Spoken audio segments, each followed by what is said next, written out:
ഹരേ കൃഷ്ണ. ഓം അജ്ഞാനതിമിരാന്തസ്യ ജ്ഞാനാഞ്ജനശലാക്കയാ ചക്ഷുരുന്മിലിതം യേന തസ്മൈ ശ്രീഗുരവേ നമഃ. ശ്രീചൈതന്യമനോഭീഷ്ടം സ്ഥാപിതം യേന ഭൂതലേ സ്വയം രൂപകഥാ മഹ്യം ദദാതി സുപദാന്തികം. വന്ദേഹം ശ്രീഗുരോः ശ്രീയുതപദകമലം ശ്രീഗുരും വൈഷ്ണവാംശ്ച ശ്രീരൂപം സാഗ്രജാതം സഹഗണ രഘുനാഥാംബിതം തം സജീവം സാദ്വൈതം സാവധൂതം പരിജനസഹിതം കൃഷ്ണ ചൈതന്യദേവം ശ്രീരാധാ കൃഷ്ണ പാദാൻ സഹഗണ ലളിതാ ശ്രീവിശാഖാന്വിതാംശ്ച. ഹേ കൃഷ്ണ കരുണാ സിന്ധു ദീനബന്ധോ ജഗത്പതേ ഗോപേശ ഗോപികാകാന്ത രാധാകാന്ത നമസ്തുതേ. തപ്തകാഞ്ചന ഗൗരാംഗീ രാധേ വൃന്ദാവനീശ്വരി വൃഷഭാനുസുതേ ദേവി പ്രണമാമി ഹരിപ്രിയേ. വാഞ്ചാകൽപതരുഭ്യശ്ച കൃപാ സിന്ധുഭ്യ ഏവ ച പതിതാനാം പാവനേഭ്യോ വൈഷ്ണവേഭ്യോ നമോ നമഃ. നമോ വിഷ്ണുപാദായ കൃഷ്ണപ്രേഷ്ഠായ ഭൂതലേ ശ്രീമതേ മഹാവിഷ്ണുഗോസ്വാമി ഇതി നാമിനി. നമോ വിഷ്ണുപാദായ കൃഷ്ണപ്രേഷ്ഠായ ഭൂതലേ ശ്രീമതേ ഭക്തിവേദാന്ത സ്വാമി ഇതി നാമിനി. നമസ്തേ സരസ്വതേ ദേവേ ഗൗരവാണി പ്രചാരിണി നിർവിശേഷ ശൂന്യവാദി പാശ്ചാത്യദേശതാരിണി. ജയ ശ്രീകൃഷ്ണ ചൈതന്യ പ്രഭു നിത്യാനന്ദ ശ്രീ അദ്വൈത ഗദാധര ശ്രീവാസാദി ഗൗരഭക്തവൃന്ദ. ഹരേ കൃഷ്ണ കൃഷ്ണ കൃഷ്ണ ഹരേ ഹരേ, ഹരേ രാമ രാമ രാമ ഹരേ ഹരേ. മൂകം കരോതി വാചാലം പങ്കും ലംഘയതേ ഗിരിം യത്കൃപാതമഹം വന്ദേ ശ്രീഗുരും ദീനതാരിണം പരമാനന്ദമാധവം ശ്രീചൈതന്യ ഈശ്വരം. ഓം നമോ ഭഗവതേ വാസുദേവായ. ഓം നമോ ഭഗവതേ വാസുദേവായ. ഓം നമോ ഭഗവതേ വാസുദേവായ. ഹരേ കൃഷ്ണ. എല്ലാവർക്കും സ്വാഗതം. ഇന്ന് നമ്മള് ഭാഗവതമാണ് എടുക്കുന്നത്. തിങ്കളും ചൊവ്വയും നമുക്ക് ഭാഗവതവും, പിന്നെ ബുധൻ വ്യാഴം വെള്ളി ഭഗവത്ഗീതയും എടുക്കുകയാണ്. ഇപ്പം ആദ്യം എന്താണ് ഭാഗവതം നമ്മൾ ചൂസ് ചെയ്തത് എന്ന് നോക്കാം. 18 പുരാണങ്ങളാണുള്ളത്. അതിൽ 6 സത്വ ഗുണത്തിൽ ഉള്ളതും 6 രജോ ഗുണവും 6 തമോ ഗുണത്തിലും ഉള്ളതാണ്. അതില് സത്വഗുണത്തിലുള്ള ഏറ്റവും പ്രധാനമുള്ളതാണ് ശ്രീമദ് ഭാഗവതം. ഇത് എല്ലാം രചിച്ചത് വ്യാസദേവൻ തന്നെയാണ്. വ്യാസദേവൻ ശ്രീകൃഷ്ണ ഭഗവാന്റെ തന്നെ ഒരു ഇൻകാർണേഷൻ ആണ്. അപ്പൊ വ്യാസദേവന് ഈ ഈ പുരാണങ്ങളെ എല്ലാം എഴുതി, കൂടാതെ വേദങ്ങൾ 4ആയിട്ട് ഡിവൈഡ് ചെയ്തു. പിന്നെ ഉപനിഷത്സ് എല്ലാം 108 ഉപനിഷത്സ് എഴുതി. പിന്നെ മഹാഭാരതം എഴുതി. ഇതെല്ലാം കഴിഞ്ഞിട്ടും വ്യാസദേവന് ഒരു മനസ്സിനൊരു തൃപ്തി വന്നില്ല. ഇപ്പം എന്തോ ലാക്കിങ് എന്ന പോലെ തോന്നി. അപ്പം നാരദമുനി എന്നിട്ട് ഇങ്ങനെ അതിനെക്കുറിച്ച് കണ്ടംപ്ലേറ്റ് ചെയ്യും, അത് ചിന്തിക്കും, എന്തുകൊണ്ടായിരിക്കും എനിക്ക് സന്തോഷം ലഭിക്കാത്തത് എന്നിങ്ങനെ ആലോചിക്കുമ്പോൾ വ്യാസദേവന് തന്നെ തോന്നും, ഞാന് ശ്രീകൃഷ്ണ ഭഗവാനെ വേണ്ടിടത്തോളം ഞാൻ പ്രകീർത്തിച്ചില്ല. എൻ്റെ ബാക്കി പുരാണങ്ങളിലും മഹാഭാരതത്തിലും ഒന്നും വേണ്ട രീതിയിൽ ഞാൻ പ്രകീർത്തിച്ചില്ല. അതിലെല്ലാം ഉണ്ട് കൃഷ്ണനെ കുറിച്ച്, കൃഷ്ണനെ ഗ്ലോറിഫൈ ചെയ്യുന്നുണ്ട്. എന്നാലും ഭഗവാനെ ഗ്ലോറിഫൈ മാത്രം ചെയ്യുന്ന ഒരു ഗ്രന്ഥം ഞാൻ ഇതുവരെ രചിച്ചില്ല. അതുകൊണ്ടായിരിക്കണം എനിക്കൊരു സംതൃപ്തി ഇല്ലാത്തത് എന്ന് വ്യാസദേവന് തോന്നും. ആ സമയത്ത് വ്യാസദേവന്റെ ഗുരുവായ നാരദമുനി അവിടെ വരും. എന്നിട്ട് മുനി ചോദിക്കും, എന്താ കണ്ടിട്ട് ഒരു സന്തോഷമില്ലാത്ത പോലെ കാണുന്നല്ലോ, എന്താണെന്ന് ചോദിക്കും. നീ ഇത്രയും പുരാണങ്ങളും ഇത്രയും ഉപനിഷത്സും മഹാഭാരതവും എല്ലാം എഴുതിയിട്ടും എന്താണ് ഒരു തൃപ്തി തോന്നാത്തത് മുഖത്ത് എന്ന് ചോദിക്കും. അപ്പം വ്യാസദേവൻ പറയും, അങ്ങക്ക് തന്നെ അറിയാലോ, അങ്ങക്ക് എല്ലാവരുടെയും മനസ്സറിയാവുന്ന ആളല്ലേ, അപ്പൊ അങ്ങക്ക് തന്നെ അറിയായിരിക്കുമല്ലോ എന്തുകൊണ്ടാണ് എനിക്ക് തൃപ്തി ഇല്ലാത്തത് എന്ന്. ഞാൻ ഇതെല്ലാം രചിച്ചിട്ടും എനിക്ക് ഒരു തൃപ്തി തോന്നുന്നില്ല എന്ന് പറയും. അതിന്റെ കാരണം എന്താന്ന് ഭഗവാൻ തന്നെ എന്നോട് പറഞ്ഞു തരണം എന്ന് പറയും നാരദമുനി. അപ്പൊ നാരദമുനി പറയും, ഈ സെയിം വാട്ട് വ്യാസദേവനും മനസ്സിൽ തോന്നിയത് തന്നെ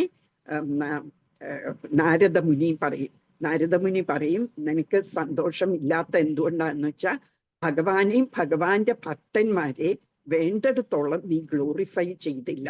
നിന്റെ ബാക്കിയുള്ള പുരാണങ്ങളിലും മഹാഭാരതത്തിലും ഒന്നും അത്രമാത്രം ഗ്ലോറിഫൈ ചെയ്തില്ല.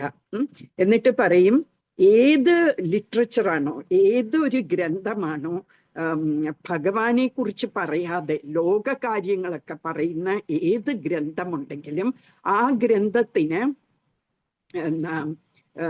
അത് ഇറ്റ് ഈസ് ലൈക്ക് ഒരു ഈ കാക്കകളുടെ തീർത്ഥ സ്ഥലം പോലെയാണ്. കാക്ക എവിടെയാണ്? എല്ലാ കാക്കകളും കൂടുന്ന എവിടെയാണ്? ഗാർബേജിന്റെ അവിടെ അല്ലേ? നമ്മളുടെ മാലിന്യങ്ങളൊക്കെ കളയുന്ന സ്ഥലത്തായാണ് കാക്കകൾ കൂടുന്നത്. ആ കാക്കകളുടെ പിൽഗ്രിമേജ് സെന്റർ എന്ന് പറയാം. നമ്മള് ഭക്തന്മാരെയൊക്കെ പിൽഗ്രിമേജിന് ഓരോ ഹോളി പ്ലേസസിൽ പോകുന്ന പോലെ കാക്കകൾ എവിടെയാ പോകുന്നത്? ഈ ഗാർബേജ് ഉള്ള സ്ഥലത്ത് പോകും അല്ലെ? അപ്പം നാരദമുനി വ്യാസദേവന്റെ അടുക്ക പറയുകയാണ്, ഈ ഭഗവാനെ കുറിച്ച് പ്രകീർത്തിക്കാത്ത ഏതൊരു ഗ്രന്ഥവും ഏതൊരു ലിറ്ററേച്ചറും it is like pilgrimage and to cross. അവിടെ അരണ്യത്തിന് അവിടെ പോകാൻ ഇഷ്ടമുണ്ടോ? ഇല്ല. അരണ്യത്തിനെ നമ്മൾ എവിടെയാ കാണുന്നത്? നല്ല കാമായിട്ടുള്ള ലേക്കിലും പോണ്ടിലും ഒക്കെ കാണാം അല്ലെ? അപ്പൊ ശുദ്ധമായ സ്ഥലത്തെ നമ്മള് ഹംസത്തിനെ കാണുള്ളൂ. അരണ്യത്തിനെ നമ്മൾ കാണുന്ന ശുദ്ധമായ സ്ഥലത്താണ്. അല്ലാതെ ഈ ഗാർബേജിന്റെ ഇടയിലൊന്നും നമുക്ക് ഹംസത്തിനെ കാണാൻ പറ്റില്ല. ഹംസത്തിന്റെ ഒരു പ്രത്യേകത എന്താന്ന് വെച്ചാല്, അതിന് വെള്ളവും പാലും കൂടി ചേർന്ന് ഒരു മിക്സ്ചർ കൊടുത്താൽ അതിന് പാല് മാത്രം വേർതിരിച്ച് കുടിക്കാൻ അറിയാം. എന്ന് പറഞ്ഞാൽ മാലിന്യം കലർന്ന സംഗതിയിൽ നിന്ന് നല്ലത് മാത്രം പറക്കിയെടുക്കാന് ഹംസങ്ങൾക്ക് അറിയാം.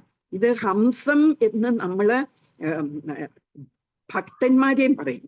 നല്ല ഭക്തന്മാര് ഹംസമായിട്ട് പറയും. അവര് എവിടെയാ അവര് താമസിക്കുന്നത്? അവര് ട്രാൻസെൻഡന്റൽ അബോർഡിലാണ് അല്ലെ? ഈ ഭൂമിയിലല്ല. അവര് ഭൂമിയിൽ ജീവിച്ചാൽ തന്നെ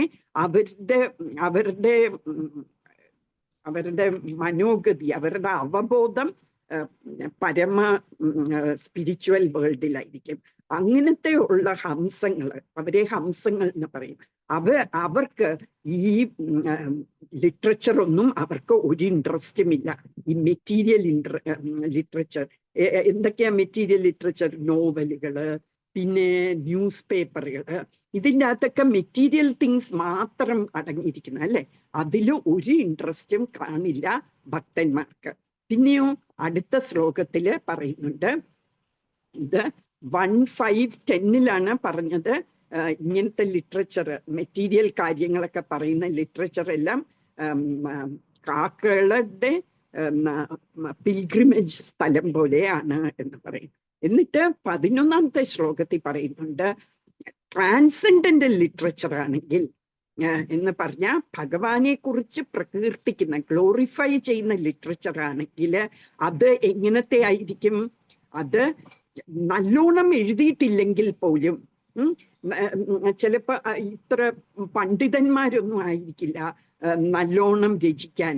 എന്നാൽ പോലും അത് ഭക്തന്മാര്, ഈ ഹംസങ്ങളെ പോലത്തെ ആൾക്കാർക്ക് അത് വായിക്കാനും അത് കേൾക്കാനും അത് പാടാനും അത് റിസൈറ്റ് ചെയ്യാനും ഒക്കെ അവർക്ക് നല്ല ഇൻട്രസ്റ്റ് ആയിരിക്കും എന്ന് പറയുന്നു. അപ്പൊ അതാണ് വ്യത്യാസം. മെറ്റീരിയൽ ലിറ്ററേച്ചർ, നമ്മൾ ഒരു നോവല് ഒരു തവണ വായിക്കും അല്ലെ, അത് കഴിഞ്ഞാൽ നമ്മൾ അത് വായിക്കോ.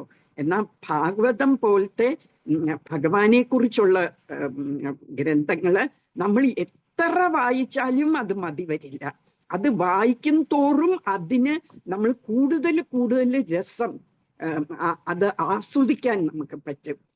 ഓരോ തവണ നമ്മൾ ഓരോ വേഴ്സ് വായിക്കുമ്പോഴും അതിന് പുതിയ പുതിയ അർത്ഥങ്ങൾ നമുക്ക് കണ്ടെത്താൻ പറ്റും. അപ്പൊ അതുപോലെയാണ് ഭാഗവതം എന്ന് പറയുകയാണ്. അപ്പൊ എന്നിട്ട് നാരദമുനി പറയാണ്, അതുകൊണ്ട് നീ എന്താ ചെയ്യേണ്ടത്, നീ ഒരു ഗ്രന്ഥം രചിക്കണം, അത് മുഴുവനും ഭഗവാനെ കുറിച്ചും ഭഗവാന്റെ ഭക്തന്മാരെ കുറിച്ചും മാത്രമായിരിക്കണം, വേറെ ഒന്നും അതിൽ പാടില്ല. അങ്ങനെ ഒരു ഗ്രന്ഥം നീ രചിക്ക്, അപ്പൊ നിനക്ക് തൃപ്തിയാകും എന്ന് പറയും. അപ്പൊ വ്യാസദേവൻ ധ്യാനത്തിലിരുന്നിട്ട് വ്യാസദേവന് കാണാൻ ഭഗവാൻ പ്രത്യക്ഷപ്പെടും. എന്നിട്ട് ഭഗവാന്റെ പിന്നില് മായാദേവിയെ കാണും. എന്ന് വെച്ചാൽ മായാദേവി ഭഗവാന്റെ കൺട്രോളിലാണ്. മായാദേവി, മായ എന്ന് പറഞ്ഞാൽ എന്താണ്? ഇല്യൂഷൻ അല്ലെ, എന്ന് പറഞ്ഞാൽ അർത്ഥമില്ലാത്ത കാര്യങ്ങള്. അപ്പൊ ഈ മെറ്റീരിയൽ വേൾഡിനെ കൺട്രോൾ ചെയ്യുന്ന ആരാണ്? ഈ മായയാണ്. ആ മായ എന്നാൽ എങ്ങനെയാ കൺട്രോൾ ചെയ്യുന്നത്? She is under the supervision of the supreme Lord. അപ്പം തന്നെത്താനെ എടുക്കുന്ന തീരുമാനങ്ങളല്ല, മായ ഭഗവാന്റെ നിർദ്ദേശം അനുസരിച്ച് ഈ ഭൗതിക ലോകത്തിലെ ആൾക്കാരെ കൺട്രോൾ ചെയ്യാണ്. നമ്മൾ പറഞ്ഞു ഭൗതിക ലോകം എങ്ങനെ സൃഷ്ടിച്ചു എന്ന് അല്ലെ, എന്തിന് സൃഷ്ടിച്ചു എന്ന്. ഭഗവാനുമായിട്ട് നമ്മൾ എല്ലാവരും ഭഗവാന്റെ അടുത്തായിരുന്നു. പക്ഷേ നമ്മൾക്ക് ഭഗവാന് മാത്രം ആസ്വദിക്കുന്നു, നമ്മൾക്കും ഭഗവാനെ പോലെ ആസ്വദിക്കണം, അതിലാണ് എനിക്ക് കൂടുതൽ തൃപ്തി കിട്ടുന്ന, കൂടുതൽ സന്തോഷം എനിക്ക് അങ്ങനെ കിട്ടുള്ളൂ എന്ന് ചിന്തിച്ചപ്പോൾ ഭഗവാന് ഈ ഭൗതിക ലോകം സൃഷ്ടിച്ചിട്ട് അവിടെ നമ്മളെ വിട്ടതാണ് അല്ലെ. അപ്പൊ ഇത് ഒരു ജയിൽ പോലെയാണ് ഈ മെറ്റീരിയൽ വേൾഡ്. എന്തിനാണ് ഈ ജയിലില് നമ്മൾ ആസ്വദിക്കാൻ പറ്റുമോ എന്ന് നമ്മൾ ശ്രമിക്കുകയാണ്. നമുക്ക് പറ്റുമോ? ഇല്ല. നമ്മൾക്ക് ഏറ്റവും കൂടുതൽ ആനന്ദം കിട്ടുന്നത് ഭഗവാനെ സെർവ് ചെയ്ത് തന്നെയാണ്. അത് മനസ്സിലാക്കാൻ വേണ്ടിയാണ് ഈ ഭൗതിക ലോകത്തിലേക്ക് വിട്ടിരിക്കുന്നത്. എന്നിട്ട് നമ്മൾക്ക് ഓരോരോ ആഗ്രഹങ്ങൾ വരുന്ന തോറും നമ്മൾ ആ ആഗ്രഹങ്ങളൊക്കെ നിറവേറ്റാൻ നമ്മൾ നോക്കും. ഈ ജന്മം കൊണ്ട് തീരുന്നില്ല നമ്മളുടെ ആഗ്രഹങ്ങളൊക്കെ. നമുക്ക് അത് ആസ്വദിക്കാൻ പറ്റാത്ത ആഗ്രഹങ്ങളൊക്കെ നമ്മൾ പിന്നെയും പിന്നെയും ഓരോ ജന്മം എടുത്ത് ആസ്വദിക്കാൻ ശ്രമിക്കുന്നു. എന്നാൽ നമുക്ക് ആസ്വദിക്കാൻ പറ്റുമോ? ഇല്ല. എന്താന്ന് വെച്ചാൽ അതിലൊന്നും നമ്മൾക്ക് ആനന്ദം കിട്ടില്ല. ആനന്ദം, ശരിക്കുള്ള ആനന്ദം കിട്ടണമെങ്കിൽ നമ്മൾ ഭഗവാന്റെ അടുത്ത് തന്നെ പോകണം. ഇപ്പം ഈ ഭഗവത്ഗീത, ഈ ഭാഗവതത്തിന്റെ അകത്ത് അപ്പൊ അങ്ങനെ കാണും. എന്നിട്ട് പിന്നെ വ്യാസദേവൻ കാണും ഈ കലിയുഗത്തിൽ എല്ലാവരും സഫർ ചെയ്യാണ്, ഈ മായയുടെ കൺട്രോളില് അവരെല്ലാരും സഫർ ചെയ്യാണ്, എസ്പെഷ്യലി കലിയുഗത്തില്. അപ്പൊ അവർക്ക് വേണ്ടി, അവർക്ക് ഒരു ഈ മിസറീസിൽ നിന്ന് കരകയറാൻ വേണ്ടിയായിട്ടാണ് ഈ ഭാഗവതം രചിച്ചത്.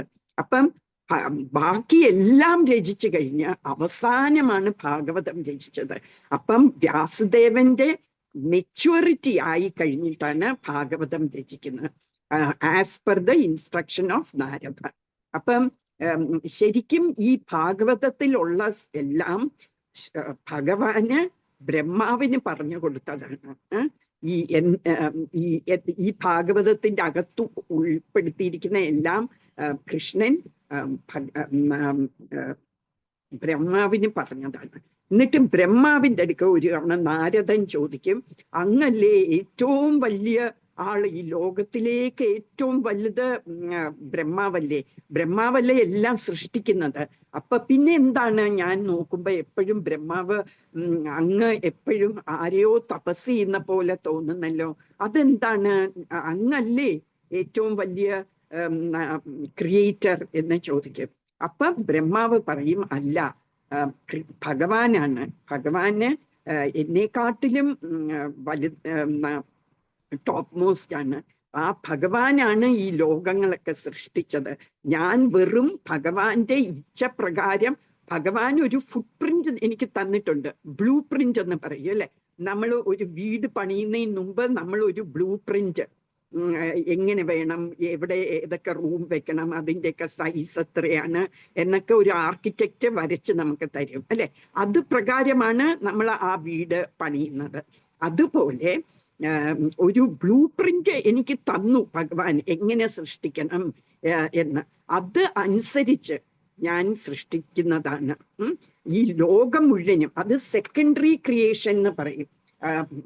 ബ്രഹ്മാവ് സൃഷ്ടിക്കുന്ന സെക്കൻഡറി ക്രിയേഷനാണ്. ഈ ലോകം മുഴുവനും, ഈ ബ്രഹ്മാണ്ടങ്ങൾ മുഴുവനും, യൂണിവേഴ്സസ് മുഴുവനും സൃഷ്ടിക്കുന്ന ആരാണ്? നമ്മള് ഭഗവത്ഗീത ക്ലാസ്സിൽ നമ്മൾ കേട്ടു, അതെല്ലാം കൃഷ്ണനാണ്. കൃഷ്ണന്റെ ഒരു എക്സ്പാൻഷൻ, കൃഷ്ണന്റെ ഒരു രൂപവിസ്തരണമായ മഹാവിഷ്ണു അല്ലെങ്കിൽ കാരണോദകശായി വിഷ്ണുവാണ് ഈ ശ്വാസം വിടുമ്പോൾ, എക്സൈൽ ചെയ്യുമ്പോഴാണ് ഈ ബ്രഹ്മാണ്ടങ്ങളൊക്കെ വരുന്നത്.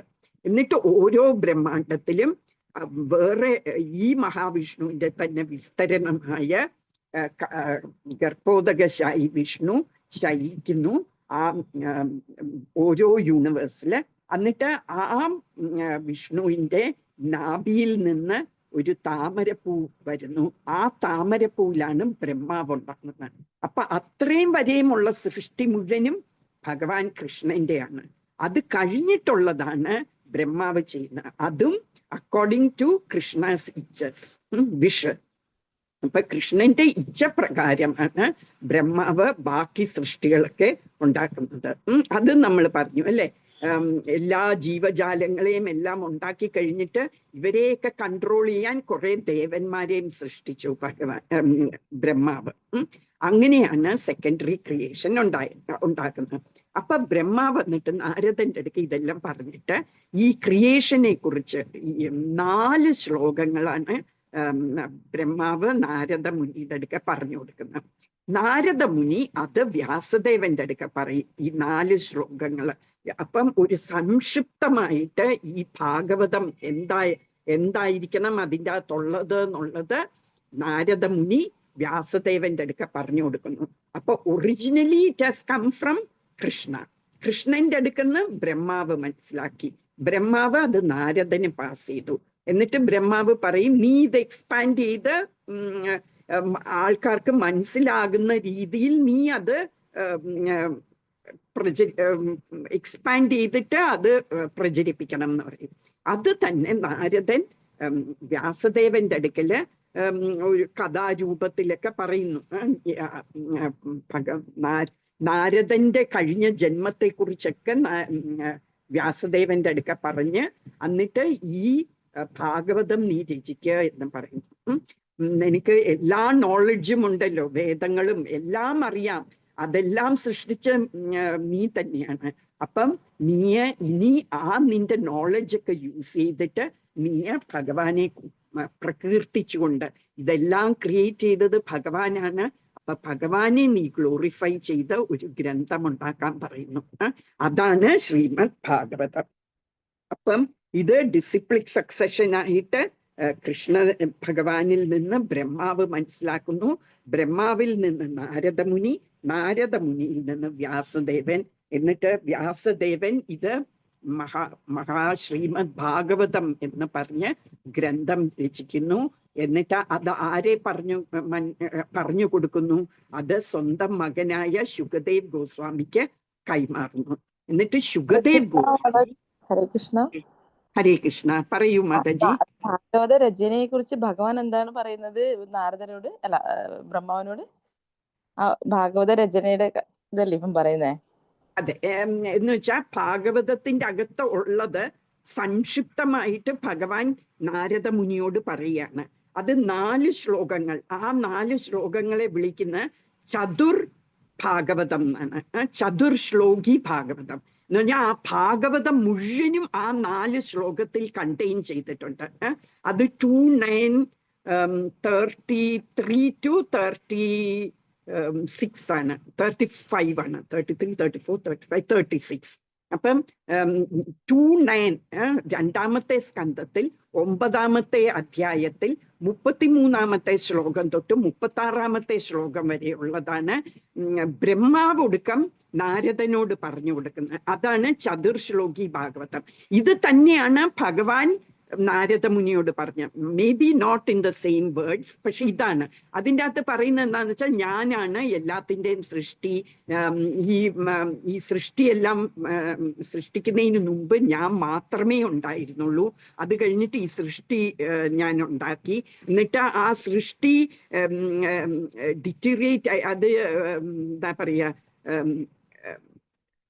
അത് ഡിറ്റീരിയേറ്റ് ചെയ്ത് കഴിഞ്ഞാലും ഞാൻ തന്നെയാണ് അവശേഷിക്കാൻ പോകുന്നത് എന്നും പറയും ഭഗവാന്. അപ്പൊ അത് ആണ് ഇൻ ഷോർട്ട് ഭഗവാൻ ബ്രഹ്മാവിന്റെ അടുക്ക പറയുന്നത്. ബ്രഹ്മാവ് അത് 4 ശ്ലോകങ്ങളായിട്ട് നാരദ മുനിയോട് പറഞ്ഞു കൊടുക്കും. അതാണ് 29:33 to 36 ഭാഗവതത്തിന്റെ തന്നെ. ആ 4 ശ്ലോകങ്ങള് കുറച്ചും കൂടി എക്സ്പാൻഡഡ് ആയിട്ട് വ്യാസദേവന്റെ അടുക്കൽ പറഞ്ഞു കൊടുക്കും. അത് 1:6 1ാമത്തെ സ്കന്ധത്തിൽ 5ാമത്തെയും 6ാമത്തെയും ചാപ്റ്റേഴ്സ് ആണ് ഈ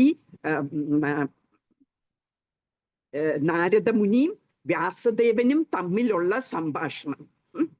5ാമത്തെ ചാപ്റ്ററും 6ാമത്തെ ചാപ്റ്ററിലും അതില് എക്സ്പ്ലെയിൻ ചെയ്ത് കൊടുക്കുകയാണ്. അപ്പൊ അത് വെച്ചിട്ട് പിന്നെ വ്യാസദേവൻ ധ്യാനത്തിലിരിക്കുമ്പം ഭഗവാനെ കാണുന്നു. എന്നിട്ട് കലിയുഗത്തിലെ ആൾക്കാരെ എങ്ങനെ സഫർ ചെയ്യുന്നു എന്ന് കാണുന്നു. പിന്നെ മായാദേവി ഭഗവാന്റെ കീഴിലാണ് എന്ന് മനസ്സിലാക്കുന്നു. എന്നിട്ട് ഈ ഭാഗവതം അതിൻ്റെ അകത്ത് നിറച്ചും ഭഗവാനെ കുറിച്ചും ഭഗവാന്റെ ഭക്തന്മാരെ കുറിച്ചുമാണ് എഴുതിയിരിക്കുന്നത് ഈ ഭാഗവതം. ഭാഗവതത്തില് 18,000 ശ്ലോകങ്ങളാണ് ഒറിജിനലി ഉണ്ടായിരുന്നത്. പക്ഷെ ഇപ്പം ഈ പ്രഭുപാദയുടെ ബുക്സ് നോക്കുമ്പോൾ അത് എണ്ണി നോക്കിയാൽ നമുക്ക് 14,083 വേഴ്സസേ കാണുള്ളൂ. ബാക്കിയെല്ലാം നഷ്ടപ്പെട്ടു പോയി. അങ്ങനെ ഈ 14,083 വേഴ്സസ് ആണ് ഒടുക്കം ഭഗവാന് ഈ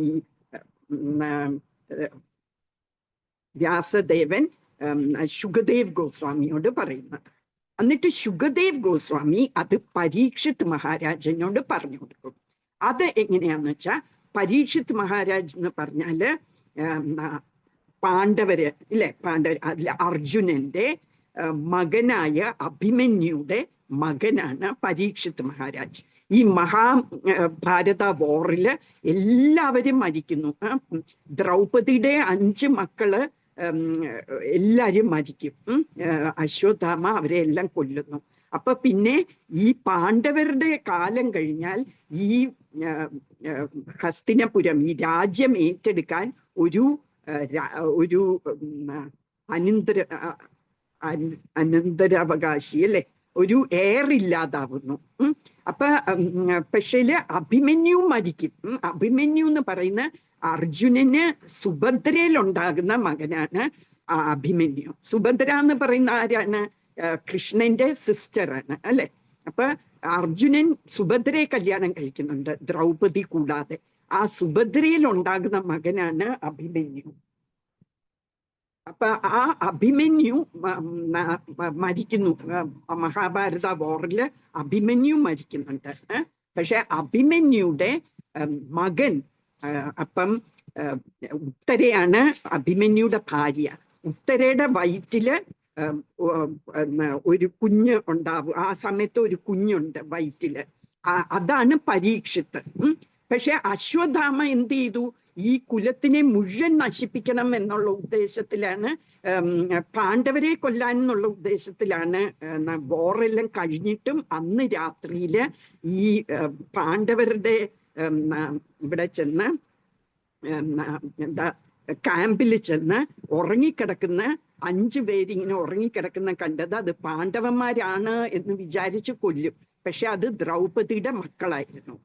അത് കഴിഞ്ഞ് എന്തിനായിരുന്നു? ദുര്യോധനനെ സന്തോഷിപ്പിക്കാനാണ് അശ്വത്ഥാമ അങ്ങനെ ചെയ്തത്. ദുര്യോധനൻ നടുവൊടിഞ്ഞ് കിടക്കുകയാണ് യുദ്ധക്കളത്തില്. അപ്പൊ അശ്വത്ഥാമ അത് കാണുമ്പോ അശ്വത്ഥാമയ്ക്ക് ഭയങ്കര സങ്കടം വരും. എന്നിട്ട് പറയും, പ്രോമിസ് ചെയ്യും, ഞാൻ പോയി പാണ്ഡവരെ 5 പേരെയും കൊന്നിട്ട് അവരുടെ തല കൊണ്ട് തരാം, അത് കഴിഞ്ഞിട്ടേ മരിക്കാവുള്ളൂ എന്ന് പറഞ്ഞ് അശ്വത്ഥാമ പോയി രാത്രിയില് പോയി അവരെ കൊന്നിട്ട് തല കൊണ്ടുവരും. അപ്പൊ ദുര്യോധനൻ ഇങ്ങനെ തപ്പി നോക്കുമ്പം കൊച്ചു എന്ന് വെച്ചാ ഇമ്മച്വേർഡ് ആയ തലകളാണ്, അല്ലാതെ അർജുനന്റെയും ഭീമന്റെയും ഒക്കെയുള്ള സ്ട്രോങ് തലകളല്ല എന്ന് മനസ്സിലാക്കുമ്പം ദുര്യോധനന് മനസ്സിലാകും ഇത് പാണ്ഡവരല്ല, പാണ്ഡവരുടെ മക്കളാണ് എന്ന് മനസ്സിലായിട്ട് ഈ ദുര്യോധനന് സങ്കടം തോന്നും. അങ്ങനെ അലാസ്, ഇങ്ങനെ ഒരു ദ്രോഹം നീ ചെയ്തല്ലോ, ഒരു ഹത്യ നീ നടത്തിയല്ലോ എന്നും പറഞ്ഞാണ് ദുര്യോധനൻ മരിക്കുന്നത്. അപ്പൊ ഒരു സക്സസർ ഈ ഇതിനു വേണ്ടി ഉണ്ടാകാൻ ആകെ ഉള്ളത് ഈ അഭിമന്യുയുടെ ഭാര്യയായ ഉത്തരയുടെ വയറ്റിലുള്ള കുഞ്ഞാണ്. അപ്പൊ അശ്വത്ഥാമ പിന്നെന്ത് ചെയ്തു? ഒരു ബ്രഹ്മാസ്ത്രം വിടും ഈ കുഞ്ഞിനെ കൊല്ലാൻ വേണ്ടി. ഉത്തരയുടെ വയറ്റിലോട്ട് ഒരു ബ്രഹ്മാസ്ത്രം അയക്കും. പിന്നെ ഇത് കഴിഞ്ഞിട്ട് അങ്ങനെ ബ്രഹ്മാസ്ത്രം അയക്കുമ്പോഴ് ആ കുഞ്ഞ് മരിച്ചു എന്ന് വേണേ പറയാം. അപ്പൊ ഉത്തര ഓടി വരും. കൃഷ്ണനാണെങ്കില് ഹലോ, എങ്ങനെയാ ഞാൻ പറയുന്നത്? ഉഷ വിളിക്ക്.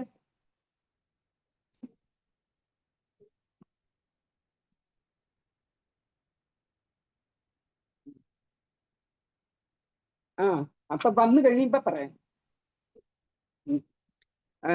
അപ്പൊ ഈ അശ്വത്ഥാമാവ് ഈ ബ്രഹ്മാസ്ത്രം വിടുകയാണ്. അപ്പൊ ശ്രീകൃഷ്ണൻ ഈ മഹാഭാരത വോറൊക്കെ കഴിഞ്ഞ് ഹസ്തിനപുരത്തിൽ നിന്ന് തിരിച്ച് ദ്വാരകയിലാണ് കൃഷ്ണൻ താമസിക്കുന്നത്. അപ്പൊ ദ്വാരകയിൽ പോകാൻ വേണ്ടി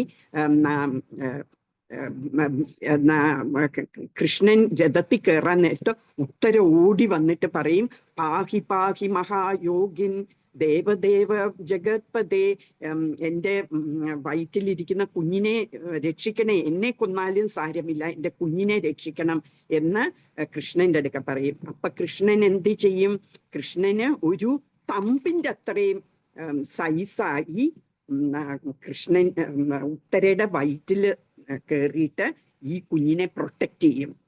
ഈ ബ്രഹ്മാസ്ത്രത്തിന്റെ ആ ഇൻഫ്ലുവൻസ് കുഞ്ഞിന് വരാതെ കുഞ്ഞിനെ പ്രൊട്ടക്റ്റ് ചെയ്യും. അങ്ങനെയാണ് പരീക്ഷിത് മഹാരാജ് പിന്നെ ഉണ്ടാവുന്നത്. അപ്പൊ പരീക്ഷിത് മഹാരാജ് കുഞ്ഞായിട്ട് ആ വോമ്പിലിരുന്നു കൊണ്ട് ഈ ഒരു പേഴ്സണാലിറ്റിയെ കാണും. ഒരു തമ്പിന്റെ അത്രയുമുള്ള ഒരു ആള് ഇങ്ങനെ ഗത ഇങ്ങനെ കറക്കി ഇതിന്റെ ചൂടും വെളിച്ചവും എല്ലാം കളയുന്നു. അങ്ങനെ ആ ഒരു പേഴ്സണാലിറ്റിയെ പരീക്ഷിത്ത് കാണും വയറ്റിലിരിക്കുമ്പോ തന്നെ. അതുകൊണ്ട് തന്നെ പരീക്ഷിത്ത് പുറത്തിറങ്ങി വരുമ്പോഴും പരീക്ഷിത്ത് എല്ലാവരെയും ഇങ്ങനെ നോക്കുകയാണ്, എവിടെയുണ്ട് ആ പേഴ്സണാലിറ്റി, ഞാൻ കണ്ട ആ ഒരു വ്യക്തി എവിടെ എന്ന് നോക്കും. അതാണ് പരീക്ഷിത്ത് എന്നുള്ള പേര് കിട്ടിയ. പരീക്ഷിത്ത് എന്ന് പറഞ്ഞാൽ എന്നെ എല്ലാവരെയും എക്സാമിൻ ചെയ്യുന്നു എന്നാണ് പരീക്ഷിത്ത് എന്ന് പറഞ്ഞാൽ. പരീക്ഷ എന്ന് പറഞ്ഞാൽ എക്സാമിനേഷൻ അല്ലെ. അപ്പൊ പരീക്ഷിത്ത് എന്ന് പറഞ്ഞാൽ he's examining everyone to see who is there എന്ന്. അത് അങ്ങനെ പരീക്ഷിത് മഹാരാജ് ഉണ്ടാകുന്നത്. അപ്പൊ പരീക്ഷിത് മഹാരാജിന് പിന്നെ ഇത് രാജാവായി, യുധിഷ്ഠിരനും എല്ലാം പാണ്ഡവന്മാരെല്ലാം പാണ്ഡവന്മാര് കൃഷ്ണൻ തിരിച്ച് സ്വലോകത്തേക്ക് പോകുമ്പോൾ പാണ്ഡവർക്ക്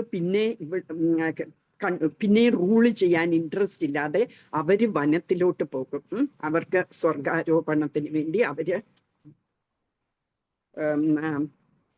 പോകും വനത്തില്. അപ്പം ഈ പരീക്ഷത്തിനെ രാജ്യം ഏൽപ്പിച്ചിട്ടാണ് അവര് പോകുന്നത്. അപ്പൊ പരീക്ഷത്ത് ഒരിക്കല് വനത്തിൽ ഇങ്ങനെ ഒരു ഹണ്ടിങ്ങിന് പോയിട്ട് ഭയങ്കര വിശപ്പും ദാഹവും ഒക്കെ വരും. അപ്പൊ അവിടെ ഉണ്ടായിരുന്നു ഒരു ആശ്രമത്തിൽ കയറും. ആ ആശ്രമം ശൃംഗി മുനിയുടെ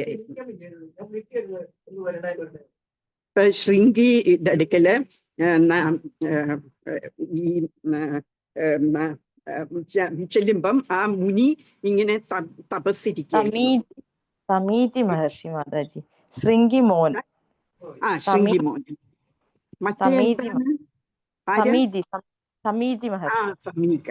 ശമീക മുനി. ഇപ്പൊ ശമീക മുനിയുടെ അടുക്കല് അത് ഇങ്ങനെ ട്രാൻസിലിരിക്കുകയായിരുന്നു. അപ്പൊ ഈ രാജാവ് ചോദിക്കും, എനിക്ക് ദാഹിക്കുന്നു, എനിക്ക് വെള്ളം തരാൻ പറയുമ്പം അത് കേൾക്കുന്നില്ല. എന്താന്ന് വെച്ചാല് ഇങ്ങനെ ധ്യാനത്തിലിരിക്കുന്ന കാരണം കേട്ടില്ല. അപ്പം രാജാവിന് തോന്നും ഞാനൊരു ക്ഷത്രിയനല്ലേ, അപ്പൊ ക്ഷത്രിയര് ബ്രാഹ്മണരെക്കാട്ടിലും താന്ന ജാതിയാണല്ലോ, അപ്പൊ അതുകൊണ്ടായിരിക്കും എന്നെ സൽക്കരിക്കാത്തത് എന്നൊക്കെ വിചാരിച്ച് ദേഷ്യം വരും പരീക്ഷിത് മഹാരാജിന്. എന്നിട്ട് അവിടെ ഒരു ചത്ത ഒരു സ്നേക്കിനെ കാണും, ഒരു ചത്ത ഒരു പാമ്പിന്റെ. ആ പാമ്പിനെ എടുത്ത് കഴുത്തിലിടും. ശമീക മുനിയുടെ കഴുത്തിലിട്ടേച്ച് പോകും. എന്നിട്ട് പോകുന്ന വഴിക്ക് തന്നെ തോന്നും, ഓ അങ്ങനെ ഞാൻ ചെയ്യേണ്ടിയിരുന്നില്ല അല്ലേ, ശരിക്കും ധ്യാനത്തിലിരിക്കുകയായിരിക്കും, അല്ലാതെ കാണിക്കാൻ വേണ്ടി ആയിരിക്കില്ല, ശരിക്കും ധ്യാനത്തിലായിരിക്കും. അത് കാരണം ഞാൻ ചെയ്തതൊരു തെറ്റായി പോയി, അതിനുള്ള പ്രതിഫലം എനിക്ക് ഇപ്പോഴേ കിട്ടണേ, അല്ലാതെ അത് ഇനിയത്തേക്ക് വെച്ചേക്കണ്ട ഭഗവാനെ, എനിക്ക് എന്താന്നുള്ള പ്രതികരണം എനിക്ക് ഇപ്പൊ തന്നെ തന്നേക്കണേ എന്നിങ്ങനെ മനസ്സിൽ വിചാരിക്കും. ഇവിടെയാണെങ്കില് സമീക മുനിയുടെ അവിടെയാണെങ്കില് ആരോ ഇത് കണ്ടിട്ട്, ശൃംഗി എന്ന് പറയുന്ന സമീക മുനിയുടെ മകനാണ്. സമീക മുനിയുടെ മകൻ ശൃംഗിയുടെ അടുക്ക പറയും, അറിഞ്ഞോ ഇങ്ങനെ ഒരു ആള് വന്ന് നിന്റെ അച്ഛന്റെ കഴുത്തില് ഒരു ചത്ത പാമ്പിനെ ഇട്ടു എന്ന് പറയും. അപ്പോഴത്തേക്കും ശമീക മുനി ശൃംഗിക്ക് ഭയങ്കര ദേഷ്യം വരും. എന്നിട്ട് ശപിക്കും, ഇപ്പൊ രാജാക്കന്മാർ ഇങ്ങനെയായോ, ഞങ്ങളുടെ ഡോറിന്റെ അവിടെ നിൽക്കേണ്ടതാണ്, അല്ലാതെ അകത്ത് പോലും വരാൻ പാടില്ലാത്തതാണ് ക്ഷത്രിയന്മാര്, എന്നിട്ട് ഇങ്ങനെ ചെയ്യാൻ വരെയും അവര് മുതിർന്നോ എന്നും പറഞ്ഞുകൊണ്ട് കേസ് ചെയ്യും. കേസ് ചെയ്യുന്ന എന്താണ്, ഇന്നേക്ക് 7 ദിവസം കഴിയുമ്പം ഒരു പാമ്പ് തക്ഷകൻ വന്ന് കുത്തും എന്ന് കേസ് ചെയ്യും. അപ്പൊ ഇതറിയും പരീക്ഷിത് മഹാരാജ്. അപ്പൊ പരീക്ഷിത് മഹാരാജ് ഇതറിയുമ്പം എന്ത് ചെയ്യും, നന്നായി, എനിക്ക് ഇപ്പൊ തന്നെ അത് ഭഗവാന് ചെയ്യുന്ന എല്ലാം നല്ലതിനാണ്, അപ്പൊ ഞാൻ അല്ലാതെ എൻ്റെ രാജ്യം ഞാൻ ഉപേക്ഷിക്കില്ല, ഞാൻ ഈ ഭൗതികതയിൽ ഞാൻ മുങ്ങിക്കിടക്കുകയാണ്, അപ്പൊ എന്നെ ഇതിൽ നിന്ന് രക്ഷിക്കാൻ വേണ്ടിയാണ് ഭഗവാൻ ഇങ്ങനെ ഒരു കേസ് എനിക്ക് തന്നത് എന്നാണ് പരീക്ഷിത് മഹാരാജ് ചിന്തിക്കുന്നത്. എന്നിട്ട് പരീക്ഷിത് മഹാരാജ് രാജ്യം എല്ലാം മകന്, ജന്മേജയൻ എന്നാണ് പേര്, മകനെ ഏൽപ്പിച്ചേച്ച് വീടും എല്ലാം വിട്ട് ഗംഗാ തീരത്ത് പോയി 7 ദിവസവും തപസ് ചെയ്യാമെന്ന് ചിന്തിക്കും. അപ്പോഴ് എന്ന് വെച്ചാൽ ജലപാനം പോലും കുടിക്കാതെ അവിടെ ഇരുന്ന് തപസ് ചെയ്യാനാണ്. അപ്പൊ ഇതറിഞ്ഞ് ഇത്രയും വലിയൊരു എംപററാണ്, മഹാരാജാവ് ഓഫ് ദി ഹോൾ വേൾഡ് ആണ്. അപ്പൊ ഇങ്ങനെ ഒരു മഹാരാജ് ഇങ്ങനെ വന്ന് ഇരിക്കുന്നു എന്നറിഞ്ഞ് ലോകത്ത് എല്ലായിടത്തുമുള്ള മുനിമാരും ഋഷിമാരും എല്ലാം അവിടെ വന്ന് കൂടും. അപ്പൊ ഇവരോട് പരീക്ഷിത് മഹാരാജ് പറയും, ഇങ്ങനെ മരിക്കാൻ പോകുന്ന അതിൻ്റെ എഡ്ജില്, അതിൻ്റെ വക്കത്ത് നിൽക്കുന്ന ഒരു മനുഷ്യന്റെ ധർമ്മം എന്താണ്, അവരെന്താണ് ചെയ്യേണ്ടത് എന്ന് ഇവരോട് ചോദിക്കുമ്പോൾ ഓരോരുത്തരും ഓരോരോ റീസൺ അവരുടെ മനസ്സിൽ തോന്നുന്നത് പറയും. ആ സമയത്ത് ശുകദേവ് ഗോസ്വാമി അവിടെ എത്തും. എന്നിട്ട് ശുകദേവ് ഗോസ്വാമി പരീക്ഷിത് മഹാരാജിനോട് ശ്രീമദ് ഭാഗവതം പറഞ്ഞു കൊടുക്കും.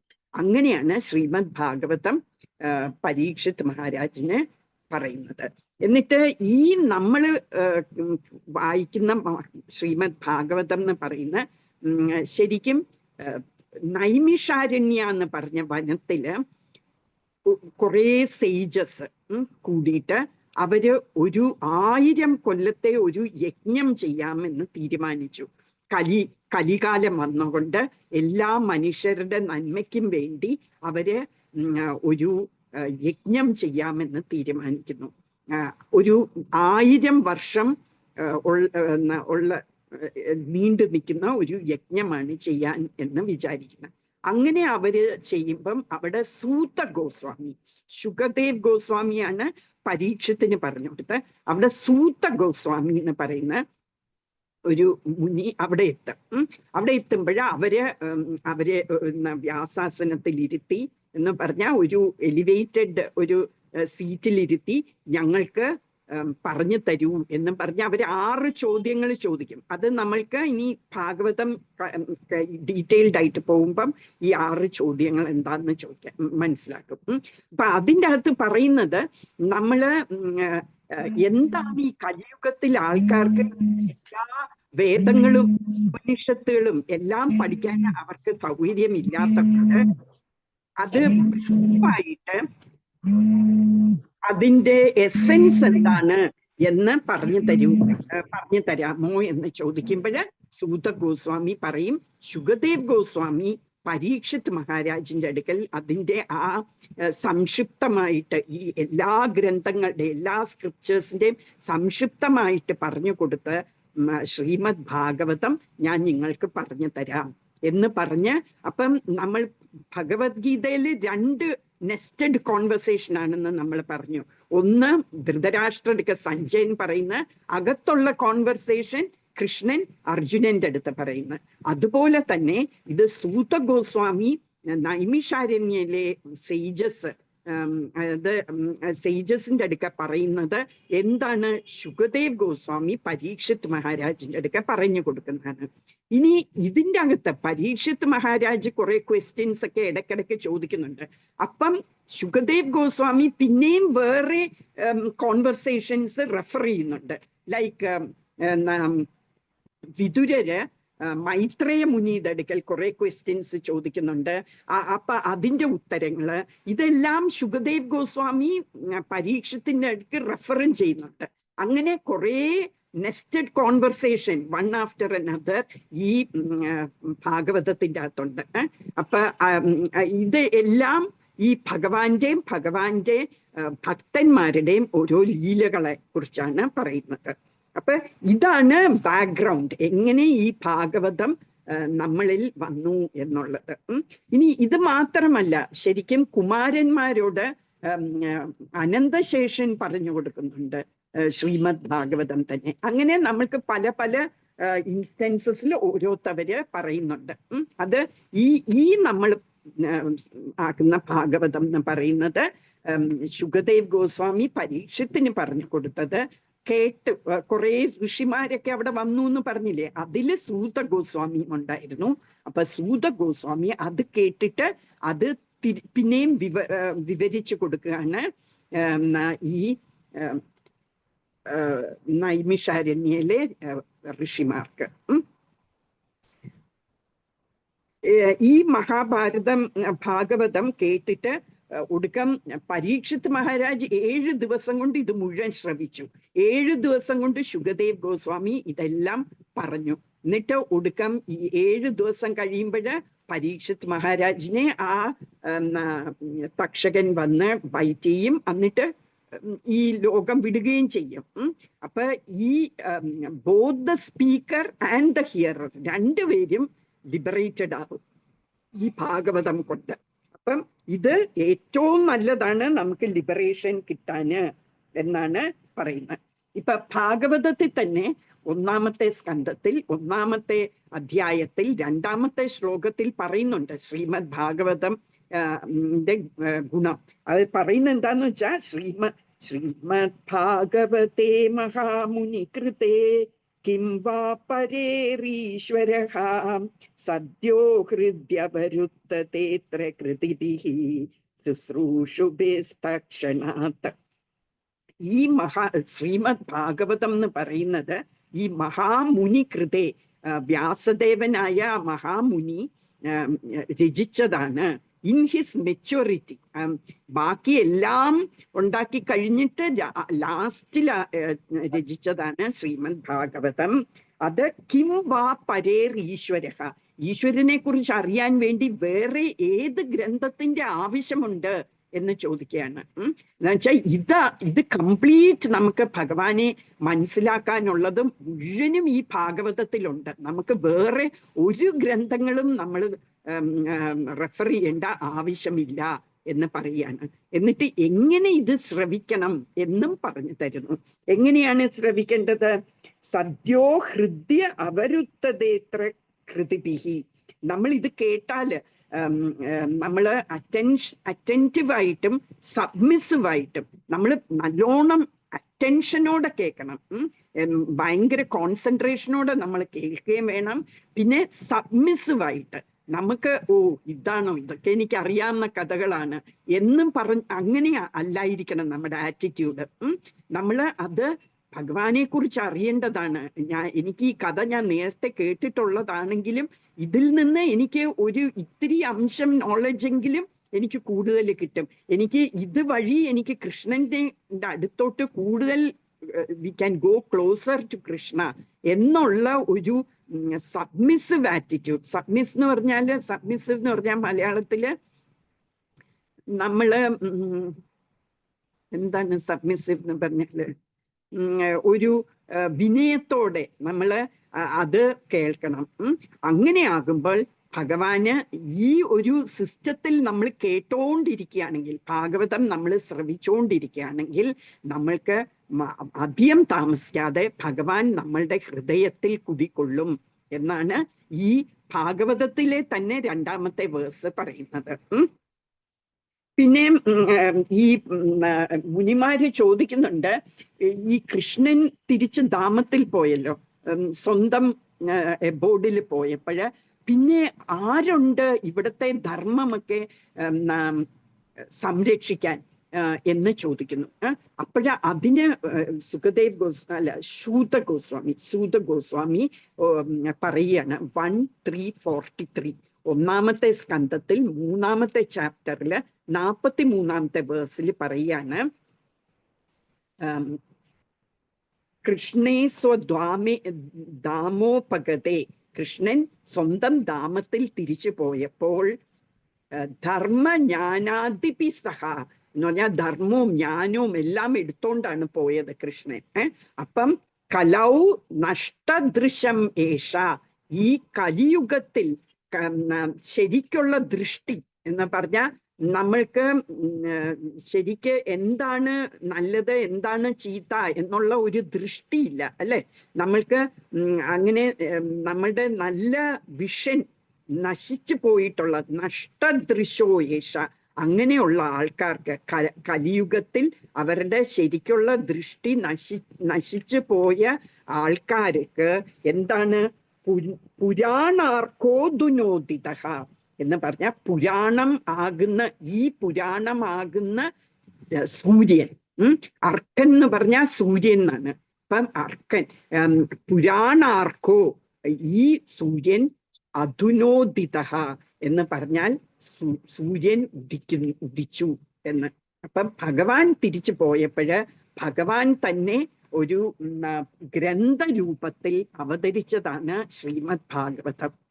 അത് സൂര്യനെ പോലെ നമ്മളുടെ കണ്ണ് നശിച്ച് കണ്ണിന്റെ ശക്തി നശിച്ച് ഈ കലിയുഗത്തിലെ ആൾക്കാർക്ക് വെളിച്ചം പകരുന്നു.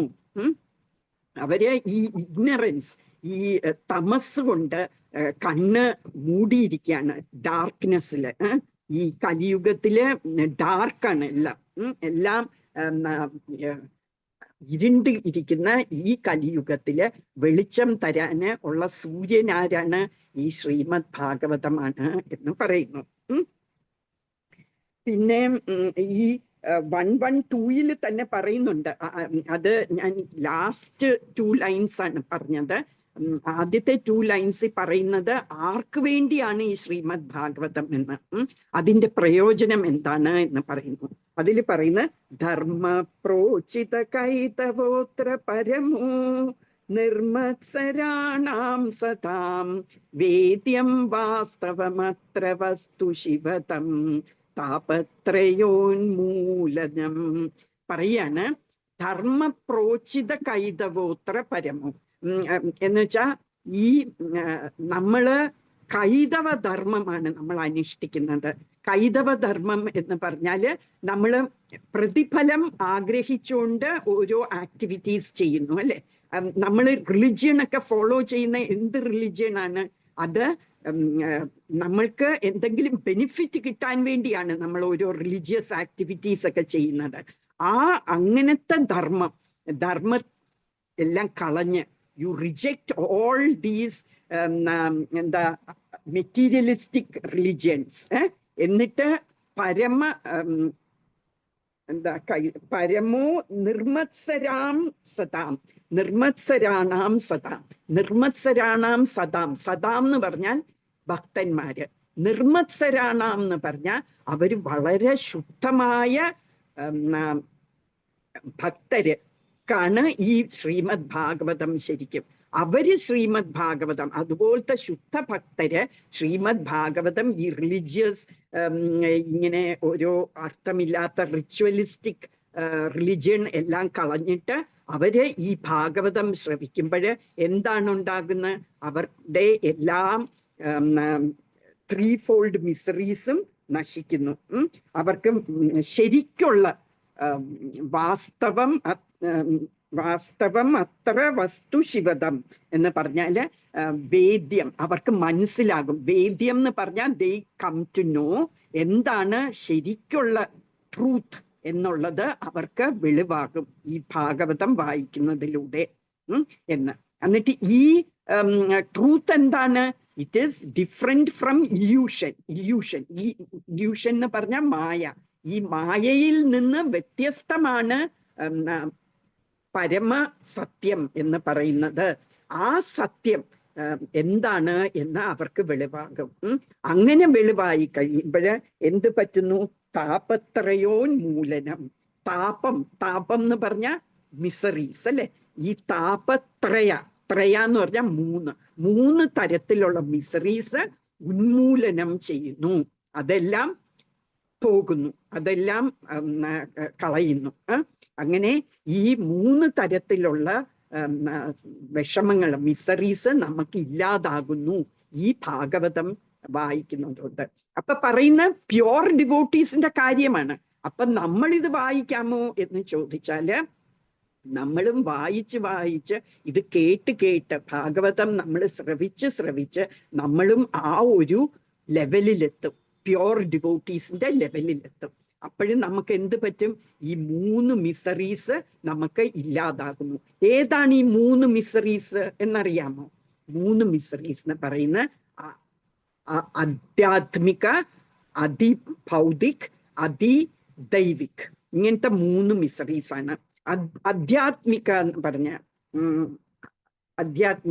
പറഞ്ഞ നമ്മളുടെ തന്നെ ശരീരവും നമ്മളുടെ തന്നെ മനസ്സും നമുക്ക് തരുന്ന ക്ലേശങ്ങൾ. ഇല്ലേ? ധാരാളം അങ്ങനത്തെ ക്ലേശങ്ങളുണ്ട്. നമ്മളുടെ ദേഹം തരുന്ന ക്ലേശങ്ങൾ എന്തൊക്കെയാണ്? നമുക്ക് കുറേ അസുഖങ്ങൾ വരിക, ഓരോ ഡിസീസസ് വരിക, പിന്നെ നമുക്ക് ഹങ്കർ, തേഴ്സ്റ്റ് ഒക്കെ വരുന്ന എന്തുകൊണ്ടാണ്? ഈ ശരീരം കൊണ്ട്, അല്ലേ? അപ്പൊ ശരീരത്തിന്റെ ക്ലേശങ്ങള്, പിന്നെ മനസ്സിന്റെ ക്ലേശങ്ങൾ ധാരാളമുണ്ട്, അല്ലേ? നമ്മൾ മനസ്സ് കുറേ കാര്യങ്ങൾ ആലോചിച്ച് വിഷമിക്കുന്നു. അപ്പൊ ഈ മനസ്സിന്റെ ക്ലേശങ്ങള്, ശരീരത്തിന്റെ ക്ലേശങ്ങള്, ഇതെല്ലാം മാറിക്കിട്ടും എന്ന് പറഞ്ഞ ആധ്യാത്മിക മിസറീസ്, ആധ്യാത്മിക തപ. പിന്നെ ഉള്ളത് അതിഭൗതിക്. അതിഭൗതിക് എന്ന് പറഞ്ഞാൽ ബാക്കിയുള്ള മനുഷ്യര് നമുക്ക് തരുന്ന മിസറീസ്. അങ്ങനെ കുറെ ഉണ്ട്, അല്ലേ? ഓരോരുത്തവര് കാരണം നമ്മളുടെ മക്കള് നേരാവണ്ണം പഠിച്ചില്ലെങ്കിൽ നമുക്ക് മിസറി. വേറെ ആരെങ്കിലും നമ്മളെ കുറിച്ച് എന്തെങ്കിലും കുറ്റം ഇങ്ങനെ പറഞ്ഞുകൊണ്ട് നടന്നാൽ അത് നമ്മൾക്ക് മിസറി ആകുന്നു. അങ്ങനെ ബാക്കിയുള്ളവര് നമ്മൾക്ക് ഇൻഫ്ലിക്റ്റ് ചെയ്യുന്ന മിസറീസ്, അത് ശാരീരികമായിട്ടും ആവാം. നമ്മൾക്ക് എന്തെങ്കിലും കുത്തുകയോ അങ്ങനെ ഉപദ്രവിക്കുക, ഫിസിക്കലി ഉപദ്രവിക്കാം. അല്ലെങ്കിൽ നമ്മളെ ഓരോന്ന് പറഞ്ഞ് നമ്മളെ വിഷമിപ്പിക്കാം. ഓരോരുത്ത പ്രവൃത്തി കൊണ്ട് നമുക്ക് വിഷമം വരാം. അങ്ങനെ ബാക്കിയുള്ള മനുഷ്യര് നമ്മൾക്ക് ഇൻഫ്ലിക്റ്റ് ചെയ്യുന്ന മിസറീസ്, നമ്മൾക്ക് തരുന്ന മിസറീസ്, അതുകൊണ്ടും നമ്മൾക്ക് മിസറീസ് ഉണ്ട്, അല്ലെ? പിന്നെയാണെങ്കിൽ അതിദൈവിക്, ദേവന്മാര് തരുന്ന മിസറീസ് ഉണ്ട്. എന്തൊക്കെയാണത്? എർത്ത്ക്വേക്ക് വന്നു, അതൊരു മിസറിയാണ്, അല്ലെ? അത് പ്രകൃതി തരുന്നതാണ്. പ്രകൃതിയിൽ ഉള്ള ദേവന്മാര് തരുന്നതാണ് ഈ മിസറീസ്. വെള്ളപ്പൊക്കം വരുന്നു, ഭയങ്കര ഉഷ്ണം വന്നിട്ട് ഡ്രോട്ട് ഉണ്ടാകുന്നു, നമുക്ക് ഒരു സാധനവും ഉൽപ്പാദിക്കാൻ പറ്റുന്നില്ല, കൃഷിയൊക്കെ നശിച്ചിട്ട് എല്ലാവരും ഫാമിൻ ഉണ്ടാകുന്നു. അതെല്ലാം ദേവന്മാര് തരുന്ന മിസറീസ്. ഈ 3 തരം മിസറീസും ഇല്ലാതാവുന്നു നമ്മൾ ഭാഗവതം ശ്രവിക്കുന്നത് കൊണ്ട്. അപ്പം ഇന്ന് നമ്മൾ ഭാഗവതം ശ്രവിച്ചു, നാളെ നമുക്ക് ഈ മിസറീസ് എല്ലാം പോണം എന്ന് പറഞ്ഞാൽ നടക്കില്ല. അത് നമ്മൾക്ക് ഇങ്ങനെ കേട്ട് നമ്മൾ പ്യോറാകണം. നമ്മൾക്ക് മനസ്സിലാക്കണം മായ എന്താണ്, പരമ ട്രൂത്ത്, പരമ സത്യം എന്താണ്. ഇത് നമ്മൾക്ക് മനസ്സിലാകുമ്പോൾ ഈ മിസറീസ് ഒക്കെ നമ്മളെ വിട്ടുപോകും എന്നാണ് പറയുന്നത്. അതുകൊണ്ടാണ് നമ്മൾ ഭാഗവതം വായിക്കേണ്ടത്.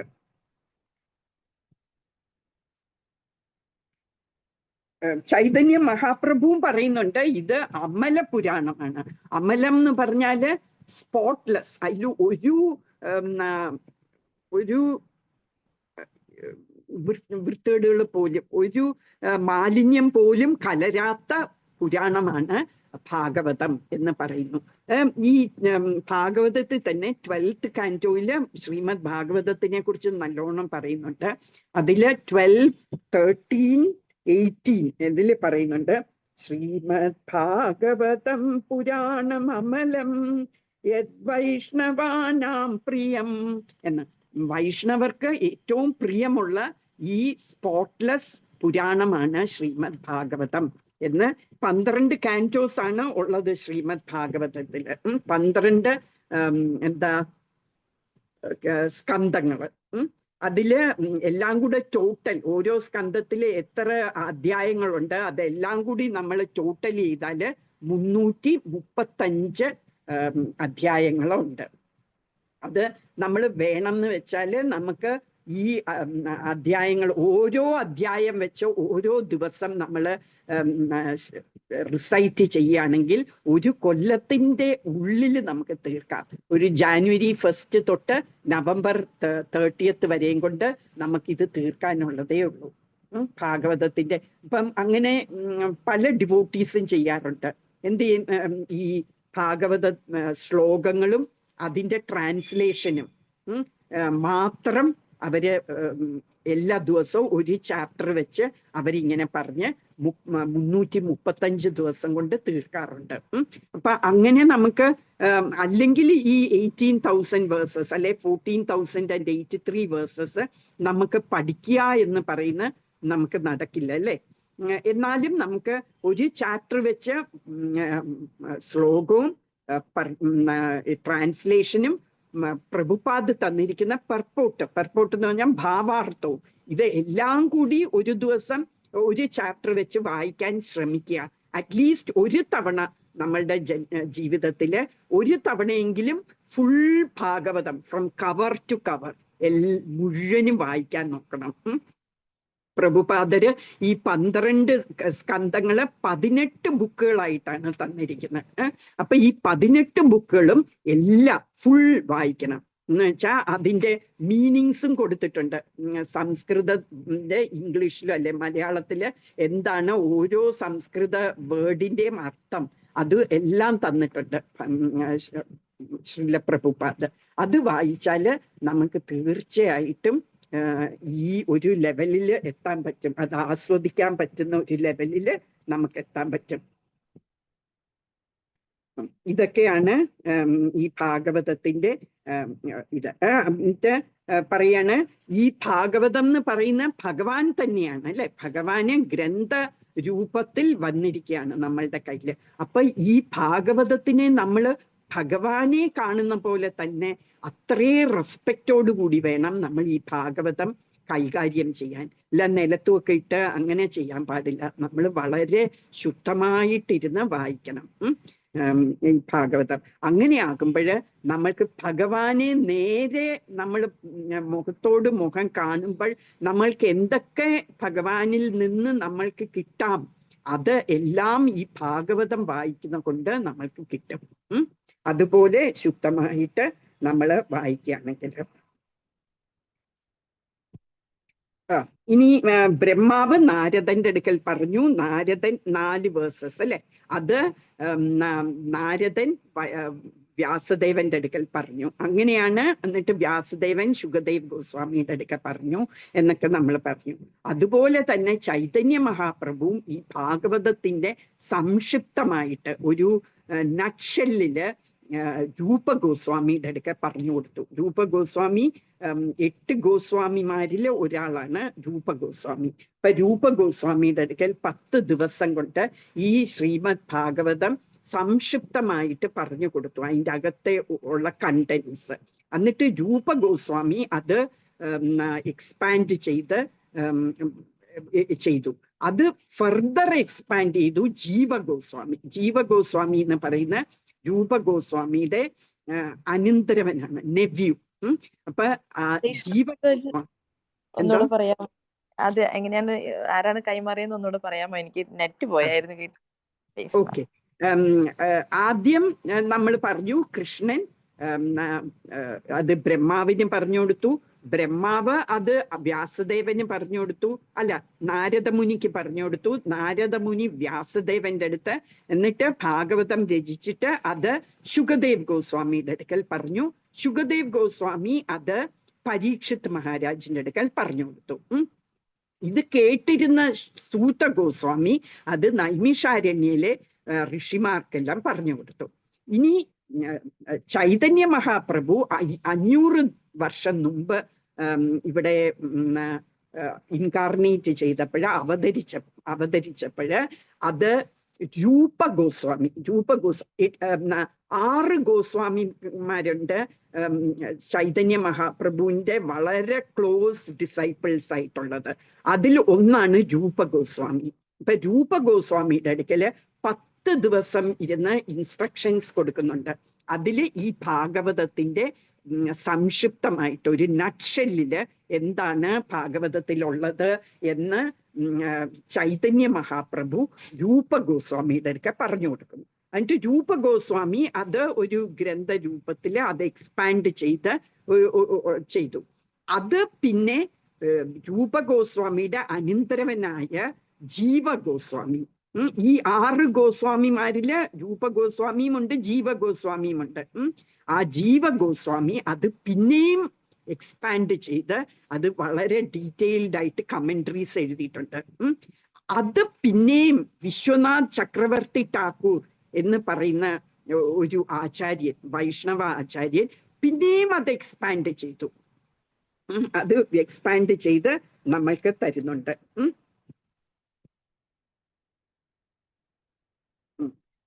ആ കമന്ററി ആണ് നോക്കിയിട്ട് ശ്രീല പ്രഭുപാദ് നമ്മൾക്ക് ഈ ഭാഗവതം ശ്രീല പ്രഭുപാദിന്റെ ഭാഗവതത്തിന്റെ അകത്ത് ഇൻക്ലൂഡ് ചെയ്തിരിക്കുന്നത്. അപ്പൊ ശ്രീല പ്രഭുപാദ് തന്നെത്താനെ തോന്നുന്നതൊന്നും എഴുതിയതല്ല. ഇത് ഈ പരമ്പര വഴി കൈമാറി വന്നത് ഒക്കെ റെഫർ ചെയ്തിട്ടാണ് ശ്രീല പ്രഭുപാദ് എഴുതിയിരിക്കുന്നത്. അപ്പൊ നമ്മള് ഈ ഭാഗവതത്തിലെ ഭാവാർത്ഥങ്ങൾ നോക്കുമ്പോൾ നമ്മൾ അതിൻ്റെ അകത്ത് പ്രഭുപാദ് പലയിടത്തും പറയുന്നുണ്ട്. വിശ്വനാഥ് ചക്രവർത്തി ഠാക്കൂറിന്റെ കമന്ററിക്കകത്ത് ഇങ്ങനെ പറയുന്നു എന്നെല്ലാം പറയുന്നുണ്ട്. അപ്പൊ അങ്ങനെയാണ് ഈ ഭാഗവതം നമ്മളുടെ കയ്യിൽ ഇപ്പൊ വന്നിരിക്കുന്നത്. അപ്പം ശരിക്കും ഭാഗവതം വായിക്കണമെങ്കിൽ രണ്ട് തരത്തിൽ നമുക്ക് ഭാഗവതത്തിന്റെ മെസ്സേജ് നമുക്ക് കിട്ടുന്നുണ്ട്.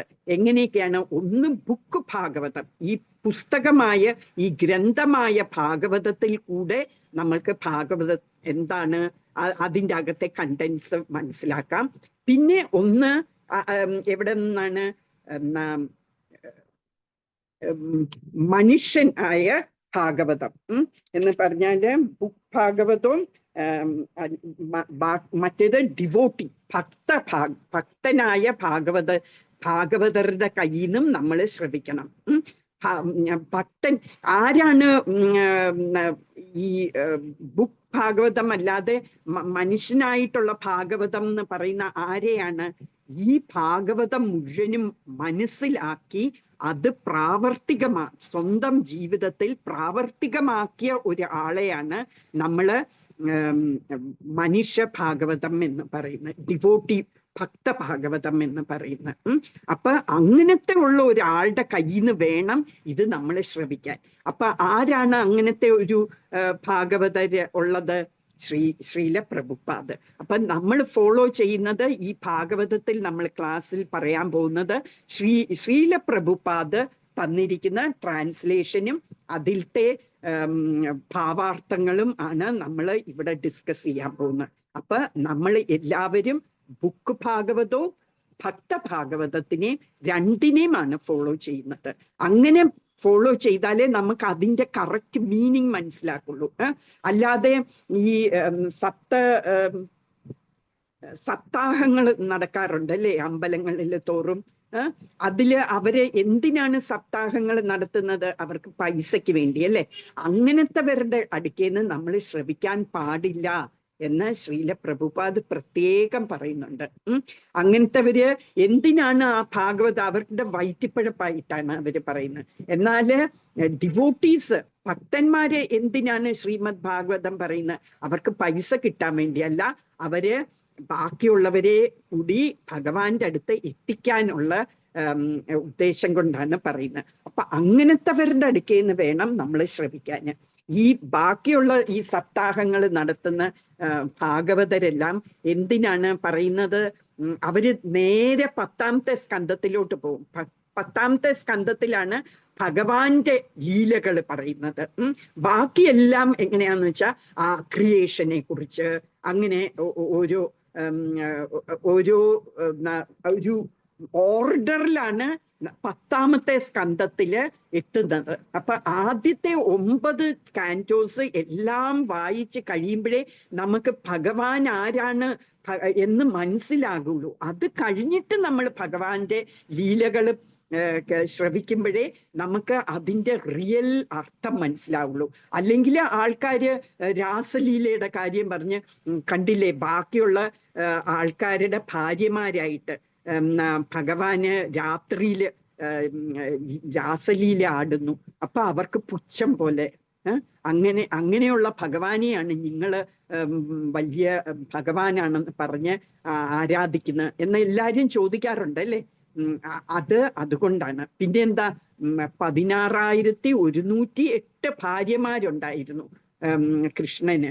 അപ്പൊ അത്ര ഒരു ചീത്ത ആളായിരുന്നു എന്നുള്ള പോലെ ആൾക്കാര് അങ്ങനെ മനസ്സിലാക്കുള്ളൂ നമ്മൾ നേരെ 10ാമത്തെ സ്കന്ധത്തിൽ പോയാല്.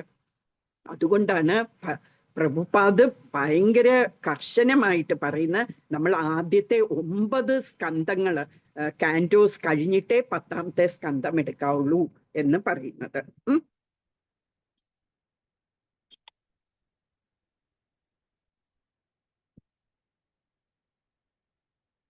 പിന്നെ ഇനിയുള്ളത് ഈ 10 ഡിവിഷൻസ് എന്തൊക്കെയാണ് ഈ ശ്രീമദ് ഭാഗവതത്തിൽ ഉൾപ്പെടുത്തിയിരിക്കുന്നതെന്നാണ്.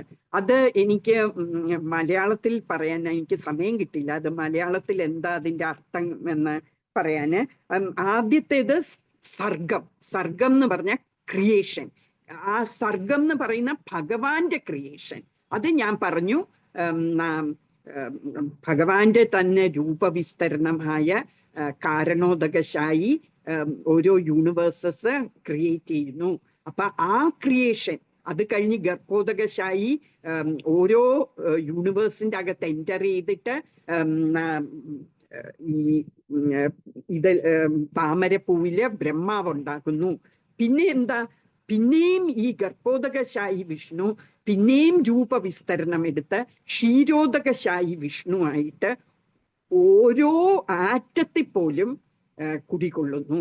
എല്ലാ ജീവജാലങ്ങളുടെയും ഹൃദയത്തില് ആത്മാവിന്റെ ഒപ്പം തന്നെ പരമാത്മാ രൂപേണ പരമാത്മാവായിട്ട് ഭഗവാൻ കുടികൊള്ളുന്നു. അപ്പൊ അത് അത്രയും വരെയുമാണ് ക്രിയേഷൻ, ഭഗവാൻ ചെയ്ത ക്രിയേഷൻ. പിന്നെ ഉള്ളത് ബ്രഹ്മാവിന്റെ ക്രിയേഷൻ. അപ്പം അടുത്ത സബ്ജക്റ്റ് ടോപ്പിക് ഓഫ് ഡിസ്കഷൻ ഭാഗവതത്തില് ഉള്ളത് വിസർഗം. വിസർഗം എന്ന് പറഞ്ഞാല് സബ് ക്രിയേഷൻ അല്ലെങ്കിൽ സെക്കൻഡറി ക്രിയേഷൻ. ആ സെക്കൻഡറി ക്രിയേഷൻ നടത്തുന്നത് ബ്രഹ്മാവ്.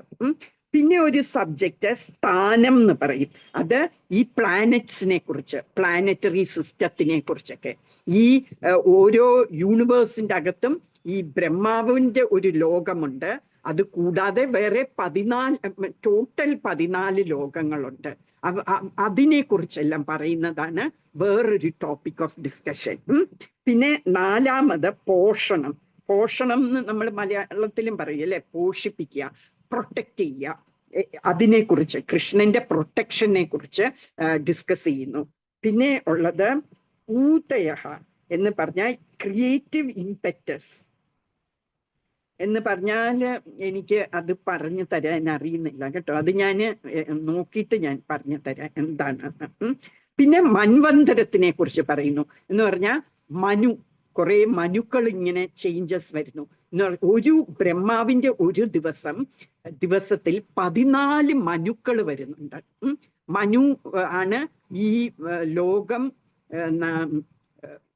ലോകത്തിനെ ആ കാലയളവില് 14 മനുക്കൾ. അപ്പൊ ഓരോ മനുവിന്റെ മനുവന്തര എന്ന് പറയും. ആ മനുവിന്റെ ഓരോ പീരിയഡില് മനു ആ ലോകം കൺട്രോൾ ചെയ്യുന്നു. അപ്പൊ അത് മനുവന്തര എന്ന് പറയും. അപ്പൊ മൻവന്തര അതാണ് ഒരു സബ്ജക്റ്റ്. പിന്നെ ഈശ അനുകഥ എന്ന് പറഞ്ഞ കൃഷ്ണന്റെ സയൻസ് ഓഫ് ഗോഡ്, കൃഷ്ണനെ കുറിച്ച് ഉള്ള അനുകഥകള്, അതാണ് ഒരു സബ്ജക്റ്റ്. പിന്നെ നിരോധ എന്ന് പറഞ്ഞാല് എല്ലാം കഴിഞ്ഞിട്ട് നമ്മൾ ഭഗവാനിലോട്ട് തിരിച്ചു പോകുന്നതിനെ കുറിച്ചുള്ള ടോപ്പിക്ക് ഉണ്ട് ഡിസ്കഷനില്. പിന്നെ മുക്തിയെ കുറിച്ച്, എങ്ങനെ നമ്മൾ ലിബറേറ്റഡ് ആവുന്നു അതിനെക്കുറിച്ച് ഡിസ്കസ് ചെയ്യുന്നു. പിന്നെ അവസാനം ആശ്രയം. നമ്മൾക്ക് ഏക ആശ്രയം ഭഗവാനാണ്, ഭഗവാൻ കൃഷ്ണനാണ് എന്ന് പറയുന്നു. അപ്പൊ ഇത്രയും 10 സബ്ജക്ട്സ് ആണ് ഇതിൽ ഭാഗവതത്തിൽ ഡിസ്കസ് ചെയ്യുന്നത്. അത് ക്രിയേറ്റീവ് ഇംപെറ്റസ് എന്ന് പറഞ്ഞാല് എനിക്ക് പെട്ടെന്ന് ഓർമ്മ വരുന്നില്ല കേട്ടോ. അത് ഞാൻ നോക്കിയിട്ട് പറയാം. അപ്പൊ ഇത്രയും ടോപ്പിക്സ് ഡിസ്കസ് ചെയ്യുന്നു. ഇതാണ് 10. ആദ്യത്തേത് സർഗം. സർഗം എന്ന് പറഞ്ഞ ക്രിയേഷൻ. അത് ക്രിയേഷൻ, ഭഗവാന്റെ ക്രിയേഷനെയാണ് സർഗം എന്ന് പറയുന്നത്. പിന്നെ രണ്ടാമത്തെ വിസർഗം. വിസർഗം എന്ന് പറഞ്ഞ secondary creation which is done by Brahma. അപ്പൊ അത് രണ്ടാമത്തെ ടോപ്പിക്ക്. പിന്നെ മൂന്നാമത്തെ സ്ഥാനം. സ്ഥാനം എന്ന് പറഞ്ഞാൽ ഈ പ്ലാനറ്റ്സിന്റെ ഒക്കെ പൊസിഷൻസിനെ കുറിച്ച് പറയുന്നതാണ് സ്ഥാനം. നാലാമത്തെ പോഷണം. പോഷണം എന്ന് പറഞ്ഞാൽ പ്രൊട്ടക്ഷൻ, ഭഗവാന്റെ പ്രൊട്ടക്ഷനെ കുറിച്ചുള്ള ടോപ്പിക്കാണ്. പിന്നെ അഞ്ചാമത്തെയാണ് ഊതയഃ. ഊതയഃ എന്ന് പറഞ്ഞാല് ക്രിയേറ്റീവ് ഇംപെറ്റസ്. പെട്ടെന്ന് കിട്ടുന്നില്ല. അപ്പൊ അത് ആണ് അടുത്ത സബ്ജക്റ്റ്. പിന്നെ 6-മത്തെയാണ് മൻവന്തര. ഓരോ മനുവിന്റെ കാലത്തിൽ എന്തൊക്കെ നടന്നു എന്നുള്ളതാണ് മൻവന്തരയിൽ പറയുന്നത്. പിന്നെ 7-മത്തെ മദർജി മോട്ടിവേറ്റിംഗ് എന്നാണോ മദർജി? ക്രിയേറ്റീവ് ഇംപെറ്റസ് എന്ന് പറഞ്ഞിട്ടുണ്ടെങ്കിൽ മോട്ടിവേറ്റിംഗ് സ്പാർക്ക് അങ്ങനെയാണോ മദർജി? ആകാം അല്ലെ. ഇംപെറ്റസ് എന്ന് പറഞ്ഞാൽ അതാണല്ലോ അർത്ഥം, ഇംഗ്ലീഷ് അർത്ഥം അല്ലെ. അപ്പം മേ ബി മദർജി motivating factor or spark that inspire someone. അതെ അതെ. അപ്പം എങ്ങനെ ആ ഓരോ ക്രിയേഷൻ എങ്ങനെ അതിലോട്ട് എത്തുന്നു അല്ലെ, ആ ക്രിയേഷൻ ആക്കാനുള്ള ആ മോട്ടിവേറ്റീവ് power. Someone to be creative or to create something new. അതെ. അപ്പൊ ബ്രഹ്മാവ് തന്നെ ക്രിയേറ്റ് ചെയ്യുന്ന അതിന്റെ പ്രചോദനം എന്തായിരുന്നു, അത് ക്രിയേറ്റ് ചെയ്യാനുള്ള ഓരോ ഡിഫറെന്റ് സ്പീഷീസിനെയും ഡിഫറെന്റ് തിങ്സിനെ ക്രിയേറ്റ് ചെയ്യാനും ബ്രഹ്മാവ് മാത്രമല്ല, ബ്രഹ്മാവിന്റെ മക്കളുടെ അടുത്തും ഒക്കെ പറയും നൗ യു പ്രോജിനേറ്റ് എന്ന് പറയും. അപ്പൊ അതിനുള്ള ആ ഇംപെറ്റസ്, അതിനുള്ള ആ പ്രോത്സാഹനം അല്ലെ, ഉത്തേജനം കൊടുക്കുന്നതാണ് ക്രിയേറ്റീവ് ഇംപെറ്റസ് എന്ന് പറയുന്നത്. ശരിയാ മാതാജി. പിന്നെ നമ്മള് അത് 5-മത്തെ ആയിരുന്നു. 6-മത്തെ മൻവന്തര, 7-മത്തെ ഈശ അനുകഥ.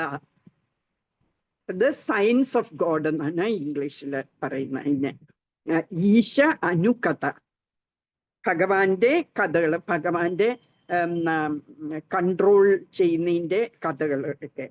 പിന്നെ നിരോധ എന്ന് പറഞ്ഞാൽ തിരിച്ച് ഭഗവാനിലോട്ട് തിരിച്ചു പോകുന്നതിനെയാണ് നിരോധ എന്ന് പറയുന്നത്. പിന്നെ 9 മുക്തി എന്ന് പറഞ്ഞാൽ ലിബറേഷൻ അല്ലെ, മുക്തി, മലയാളത്തിൽ മുക്തി എന്ന് തന്നെ പറയും. 10-മത്തെ ആശ്രയ എന്ന് പറഞ്ഞാൽ ഭഗവാനെ ആശ്രയിക്കുന്ന ഷെൽട്ടർ. ഈ 10 സബ്ജക്ട്സ് ആണ്. എഴുതിയെടുത്തോ മാതാജി? എഴുതി മാതാജി. ഹരേ കൃഷ്ണ. താങ്ക് യു മാതാജി. ഹരേ കൃഷ്ണ. അപ്പൊ ഇത്രയുമാണ് ഇന്ന് നമ്മള്. ഇനി നാളെ നമ്മൾക്ക് ഭാഗവതം ആദ്യത്തെ ചാപ്റ്ററിലോട്ട്, ആദ്യത്തെ സ്കന്ധത്തില്, ആദ്യത്തെ അധ്യായത്തില് ആദ്യത്തെ ശ്ലോകം തൊട്ട് തുടങ്ങാം. ഇപ്പൊ കഴിയുത്തോളം ഞാൻ ഒരു ദിവസം കൊണ്ട് ഒരു ശ്ലോകം എടുക്കാമെന്ന് വിചാരിക്കുന്നു. ശരിക്കും പറഞ്ഞാൽ ഒരു ശ്ലോകം തന്നെ എത്രയും മണിക്കൂറുകൾ സംസാരിച്ചാലും അതിൻ്റെ അകത്ത് അത്ര ഡെപ്ത് ഉണ്ട്. പക്ഷെ നമ്മൾ ആദ്യത്തെ ഒരു ഇത് കൊണ്ട് നമ്മൾ അങ്ങനെ ഡെപ്തിൽ പോയാൽ നമ്മൾ തീരാൻ ഏതായാലും പറ്റില്ല. പക്ഷെ നമ്മൾ ഒരിടവും എത്തില്ല. അതുകൊണ്ട് ഒരു ക്ലാസ്സിൽ ഉൾപ്പെടുത്താവുന്ന പോലെ ഒരു ശ്ലോകം ഒരു ക്ലാസ്സിൽ എന്നുള്ള പോലെ നമുക്കെടുക്കാം. ചിലതൊക്കെ വളരെ ഫാസ്റ്റായിട്ട് പോകും. അല്ലാത്ത ഇമ്പോർട്ടൻറ്റ് ശ്ലോകങ്ങളൊക്കെ ഒരു ക്ലാസ്സിൽ എടുക്കാം. പിന്നെ മലയാളം ബുക്കുണ്ടെന്ന് പറഞ്ഞിരുന്നു. അത് ശരിക്കും ഗൂഗിൾ ട്രാൻസ്ലേറ്റ് ആണ്. അത് ശരിക്കും നമ്മൾ മലയാളം ഭാഗവതം നമ്മൾ വായിക്കുന്ന പോലെ അല്ല. ഇത് ഗൂഗിൾ ട്രാൻസ്ലേറ്റ് ചെയ്തിരിക്കുന്ന അല്ലേ മാതാജി? മാതാജി എനിക്ക് അയച്ചു തന്നില്ലേ? അതെ അതെ മാതാജി, അതെ. അത് ഗൂഗിൾ അല്ല. അപ്പം ഓ ലോർഡ് ഫസ്റ്റ് കാൻഡോയില് ഫസ്റ്റ് നമ്മൾ എടുക്കാൻ പോകുന്ന ഇതിലെ ആദ്യത്തെ ട്രാൻസ്ലേഷനിൽ തുടങ്ങുന്ന O lord, O supreme personality of God എന്ന് പറഞ്ഞുകൊണ്ടാ തുടങ്ങുന്നത്. അപ്പൊ ഓ ലോർഡിനെ അവര് ട്രാൻസ്ലേറ്റ് ചെയ്തിരിക്കുന്ന കർത്താവേ എന്നാണ്. അപ്പൊ അത് അങ്ങനെയല്ലല്ലോ നമ്മൾ പറയുന്നത്. അപ്പൊ ഭഗവാനെ എന്നൊക്കെ അല്ലേ. അതുകൊണ്ട് അത് വലിയ യൂസ്ഫുൾ അല്ല. നമ്മൾ ഇംഗ്ലീഷ് ഫോളോ ചെയ്തിട്ട് നമുക്ക് അറിയില്ലാത്ത വാക്കുകൾ നമ്മൾ ഈ ഗൂഗിൾ ട്രാൻസ്ലേറ്റ് പോകുന്നതായിരിക്കും കുറച്ചും കൂടി ഉത്തമം എന്ന് എനിക്ക് തോന്നുന്നു. അല്ലെങ്കിൽ അതിൻ്റെ ആ രസം പോയി. നമ്മൾ ഈ ഗൂഗിൾ ഞാൻ പലപ്പോഴും ഞാൻ ട്രൈ ചെയ്തിട്ടുള്ളതാണ് ഈ ഗൂഗിൾ ട്രാൻസ്ലേറ്റ്. ഞാൻ ഓരോ പോസ്റ്റ് ചെയ്യുമ്പോൾ ഞാൻ അത് മലയാള ആൾക്കാർക്ക് ഈ ഭഗവത്ഗീതയുടെയൊക്കെ ഞാൻ ഷോർട്ടായിട്ട് നമ്മൾ എന്ത് ലെസൺസ് ഈ ഇതിൽ നിന്ന് കിട്ടും എന്നൊക്കെ ഞാൻ പോസ്റ്റ് ചെയ്യാറുണ്ട്. അപ്പൊ അതിൽ ഞാൻ മലയാള വാട്സാപ്പ് ഗ്രൂപ്പിൽ ഈ ഗൂഗിൾ ട്രാൻസ്ലേറ്റ് ചെയ്തിടാൻ നോക്കിയിട്ട് എനിക്ക് ഒട്ടും തൃപ്തിയായിട്ടില്ല. അത് ശരിയാവില്ല കേട്ടോ. നമ്മൾ ഉദ്ദേശിക്കുന്ന മീനിങ്ങേ അല്ല അത് തരുന്നത്. അപ്പൊ അത് വേണ്ട. അല്ലാതെ നമുക്ക് കിട്ടുമോ? അത് ഇല്ല എന്നാണ് ഞാൻ അറിഞ്ഞത്. അത് അവര് ഹൈഡ് ചെയ്തിരിക്കുകയാണ്. വേറെ ഭാഷകളിലൊക്കെ പോർട്ടുഗീസ്, ഫ്രഞ്ച്, സ്പാനിഷ് അങ്ങനത്തെ ഒക്കെ ലാംഗ്വേജിൽ നമുക്ക് വേദാബേസ് കിട്ടും. പക്ഷേ ഇന്ത്യൻ ലാംഗ്വേജസിൽ കിട്ടുന്നില്ല. അത് ഞാൻ ട്രൈ ചെയ്തുകൊണ്ടിരിക്കുകയാണ്. എങ്ങനെയെങ്കിലും കിട്ടുകയാണെങ്കിൽ ഞാൻ അത് പോസ്റ്റ് ചെയ്യാം. അതുവരെയും ഞാൻ ഇംഗ്ലീഷ് ഇത് ഓരോ ദിവസവും ഞാൻ പോസ്റ്റ് ചെയ്യാം. ഇപ്പം നാളെ ക്ലാസ് തുടങ്ങുന്നതിന് മുമ്പ് ഇംഗ്ലീഷിലുള്ള ആ ശ്ലോകവും അതിൻ്റെ അർത്ഥവും ട്രാൻസ്ലേഷനും പർപ്പോട്ടും ഞാൻ ഇടാം. എനിക്ക് ആ ഗൂഗിൾ ഇത് ഇടാൻ അത്ര താല്പര്യമില്ല. നിങ്ങൾ ഇൻസിസ്റ്റ് ചെയ്യുകയാണെങ്കിൽ ഞാൻ ഇടാം. പക്ഷേ നിങ്ങൾ കഴിയുന്നോളം ഇംഗ്ലീഷ് വായിച്ചിട്ട് അറിയില്ലാത്ത വാക്കുകൾ അതിൽ നോക്കുകയായിരിക്കും കുറച്ചും കൂടെ നല്ലത്. അതിനേക്കാളും നല്ലത് നമ്മൾ ഓളം എന്ന് പറഞ്ഞൊരു ഗൂഗിൾ സെർച്ച് ഉണ്ടല്ലോ, ഓളം എന്ന് പറയും, OLAM. അപ്പൊ ഓളത്തിന്റെ അകത്ത് നമ്മൾക്ക് അറിയില്ലാത്ത വാക്കുകൾ, ഇംഗ്ലീഷ് വാക്കുകൾ അതിൽ എഴുതി കൊടുത്താൽ അത് മലയാളം എന്തൊക്കെയാണെന്ന് പറയും. അപ്പൊ അത് കുറേ തരും. മലയാളത്തില് പല പല വാക്കുകൾ തരും. അപ്പൊ നമ്മൾക്ക് അനുയോജ്യമായിട്ടുള്ള എന്താന്ന് അതിൽ നിന്ന് നമുക്ക് പിക്ക് ചെയ്യാം. അത് കുറച്ചും കൂടി നല്ലതായിരിക്കും. അപ്പൊ നോക്കൂ. പിന്നെ ഞാന് നോക്കട്ടെ ആർക്കെങ്കിലും ഉണ്ടോ ഈ മലയാളം ട്രാൻസ്ലേഷൻ. ഹരേ കൃഷ്ണ മാതാജി. ആ പറയൂ. എൻ്റെ അടുത്ത് പിന്നെ സ്കന്ധം 1 ബുക്ക് ഉണ്ട് മലയാളം. അത് ഹാർഡ് കോപ്പി അല്ലേ? ആ ഹാർഡ് കോപ്പി എനിക്കും ഉണ്ട്. ഞാൻ ഫുൾ സെറ്റ് വാങ്ങിച്ചതാണ്.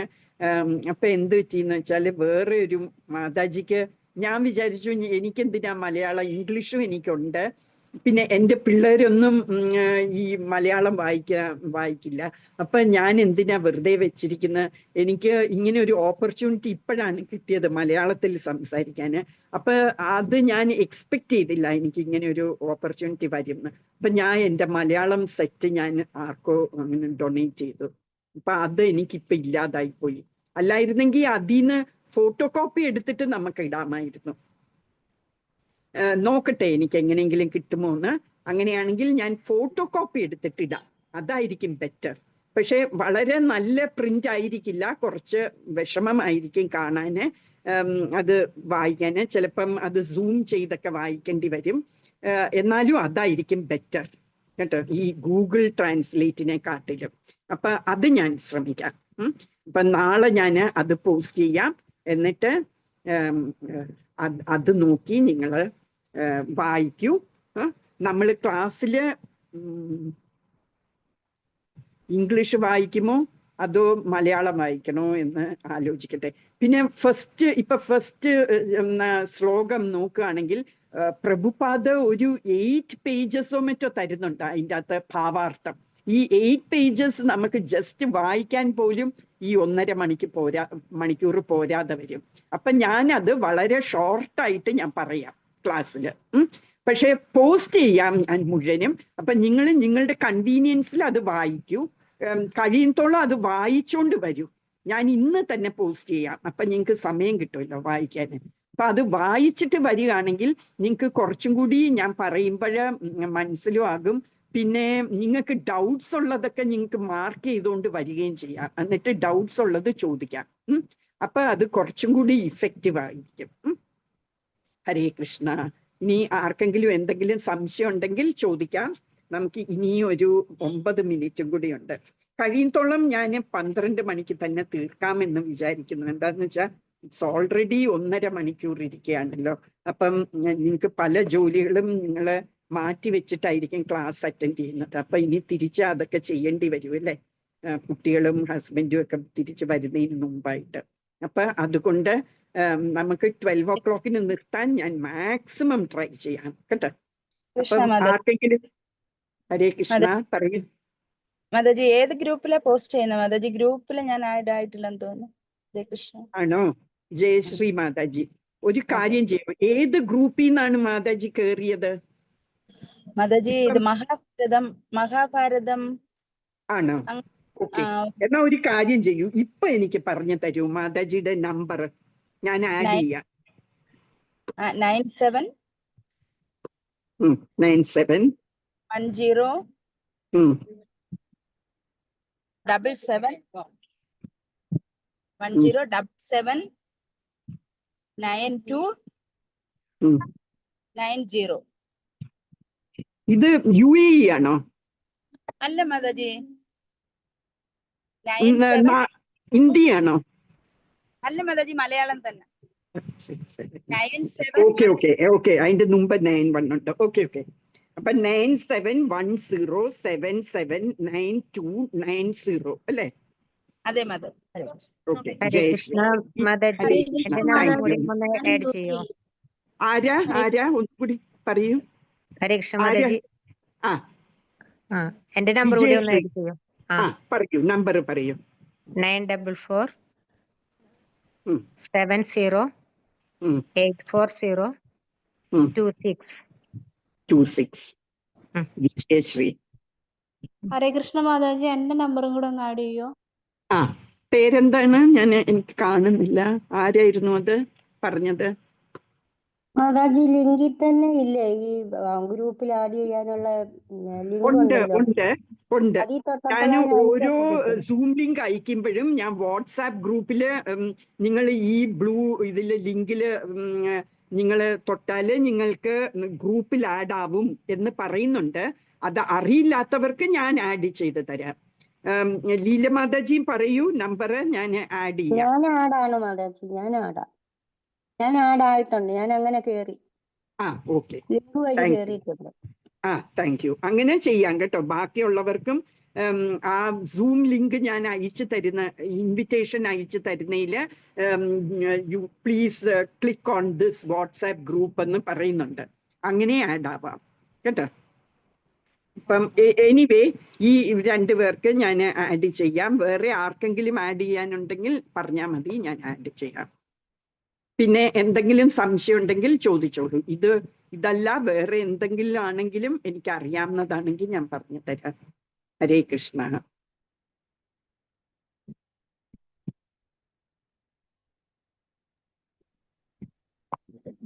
ഇനി നമ്മൾ ചാൻറ്റ്, ഭഗവത്ഗീത ക്ലാസ്സിൽ നമ്മൾ എല്ലാ ദിവസവും തുടങ്ങുന്നതിന് മുമ്പ് നമ്മൾ ചാൻറ്റ് ചെയ്യുമായിരുന്നു അല്ലെ? ഒരു റൗണ്ട് ചാൻറ്റ് ചെയ്യാമെന്ന് പറഞ്ഞു. പക്ഷേ ഭാഗവതത്തിൽ ഞാൻ അങ്ങനെ ചെയ്യണ്ട എന്ന് വിചാരിക്കുന്നു. നിങ്ങൾ ക്ലാസ് കയറുന്നതിന് മുമ്പ് ഒരു റൗണ്ട് ചാൻറ്റ് ചെയ്തിട്ട് കയറിയാൽ കുറച്ചും കൂടി നമുക്കൊരു പീസ്ഫുൾ മൂഡിൽ നമുക്ക് ക്ലാസ് കേൾക്കാൻ പറ്റും.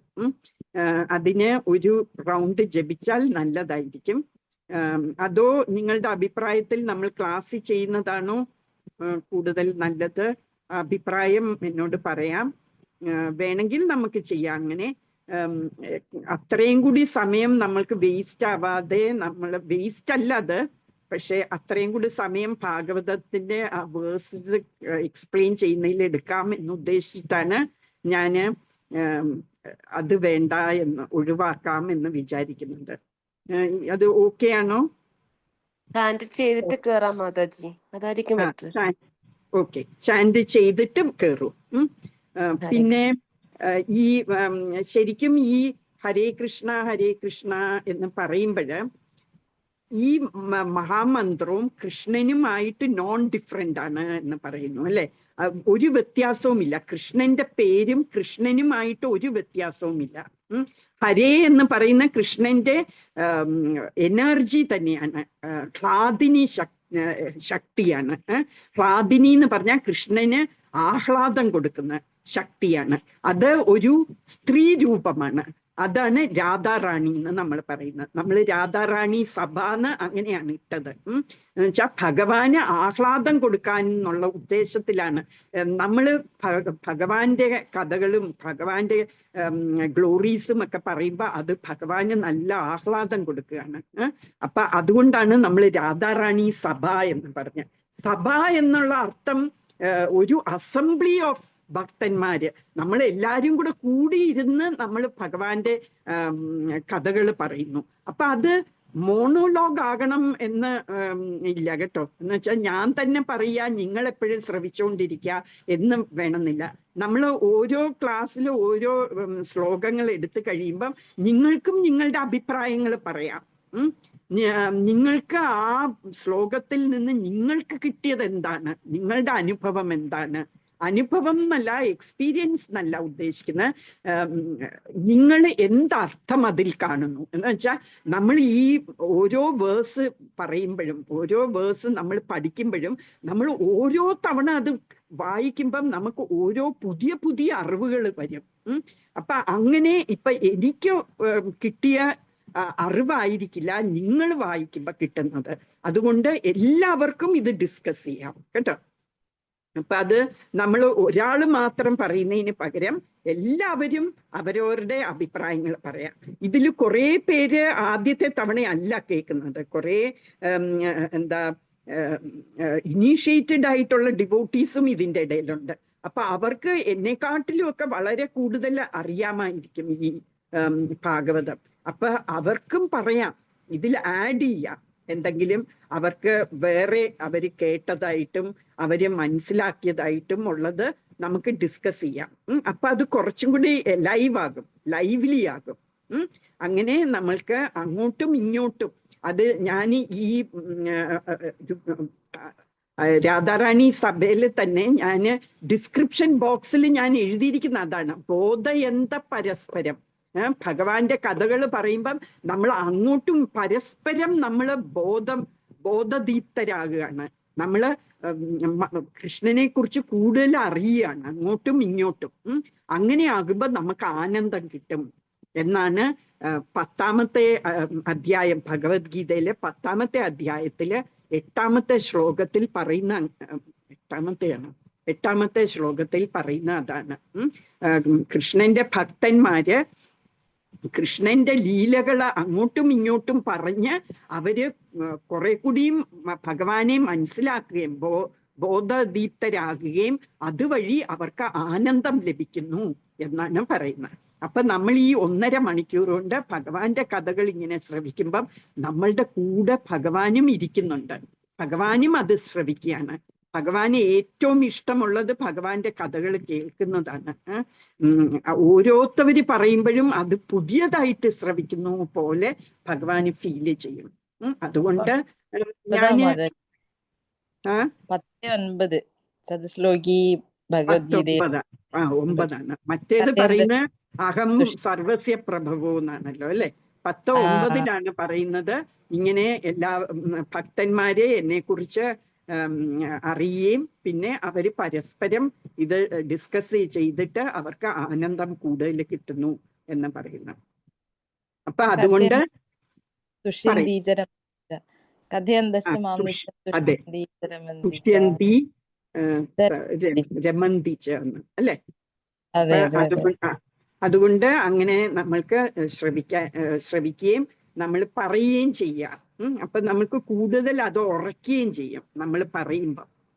ഈ പഠിക്കുന്നതെല്ലാം അതാണ്. എനിക്ക് പലതും ഞാൻ മറന്നു പോകുന്നത് എന്താന്ന് വെച്ചാൽ ഞാൻ അത് വായിക്കുന്നു പക്ഷെ ഞാൻ പറയുന്നില്ലായിരുന്നു. അത് കാരണം അത് എൻ്റെ തലയിൽ നിൽക്കുന്നില്ല. ഇങ്ങനെ 2 തവണ പറയുമ്പോഴത്തേക്ക് നമ്മൾക്ക് അത് ഉറയ്ക്കുന്നു നമ്മുടെ മനസ്സിൽ. ഹരേ കൃഷ്ണ. 12 മണിയായി. ഇന്ന് നമ്മൾക്കിവിടെ നിർത്താം. ഹരേ കൃഷ്ണ.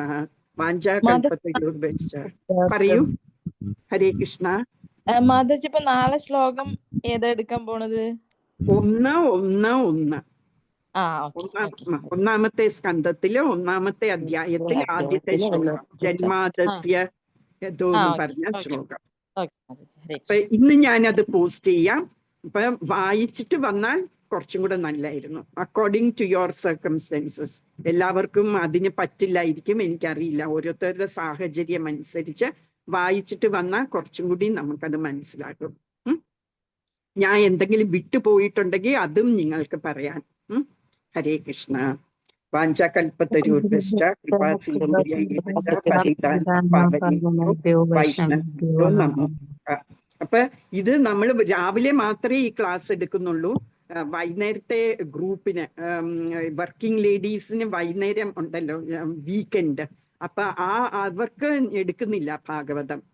അപ്പൊ അങ്ങനെയുള്ളവര് കഴിയുന്നോളം എങ്ങനെയെങ്കിലും ഇത് മ്യൂട്ടിൽ എന്താ പറയാ ഇയർഫോൺ വെച്ചോ വല്ലതും കേൾക്കുകയാണെങ്കിൽ അവർക്ക് മിസ്സാവില്ലായിരുന്നു.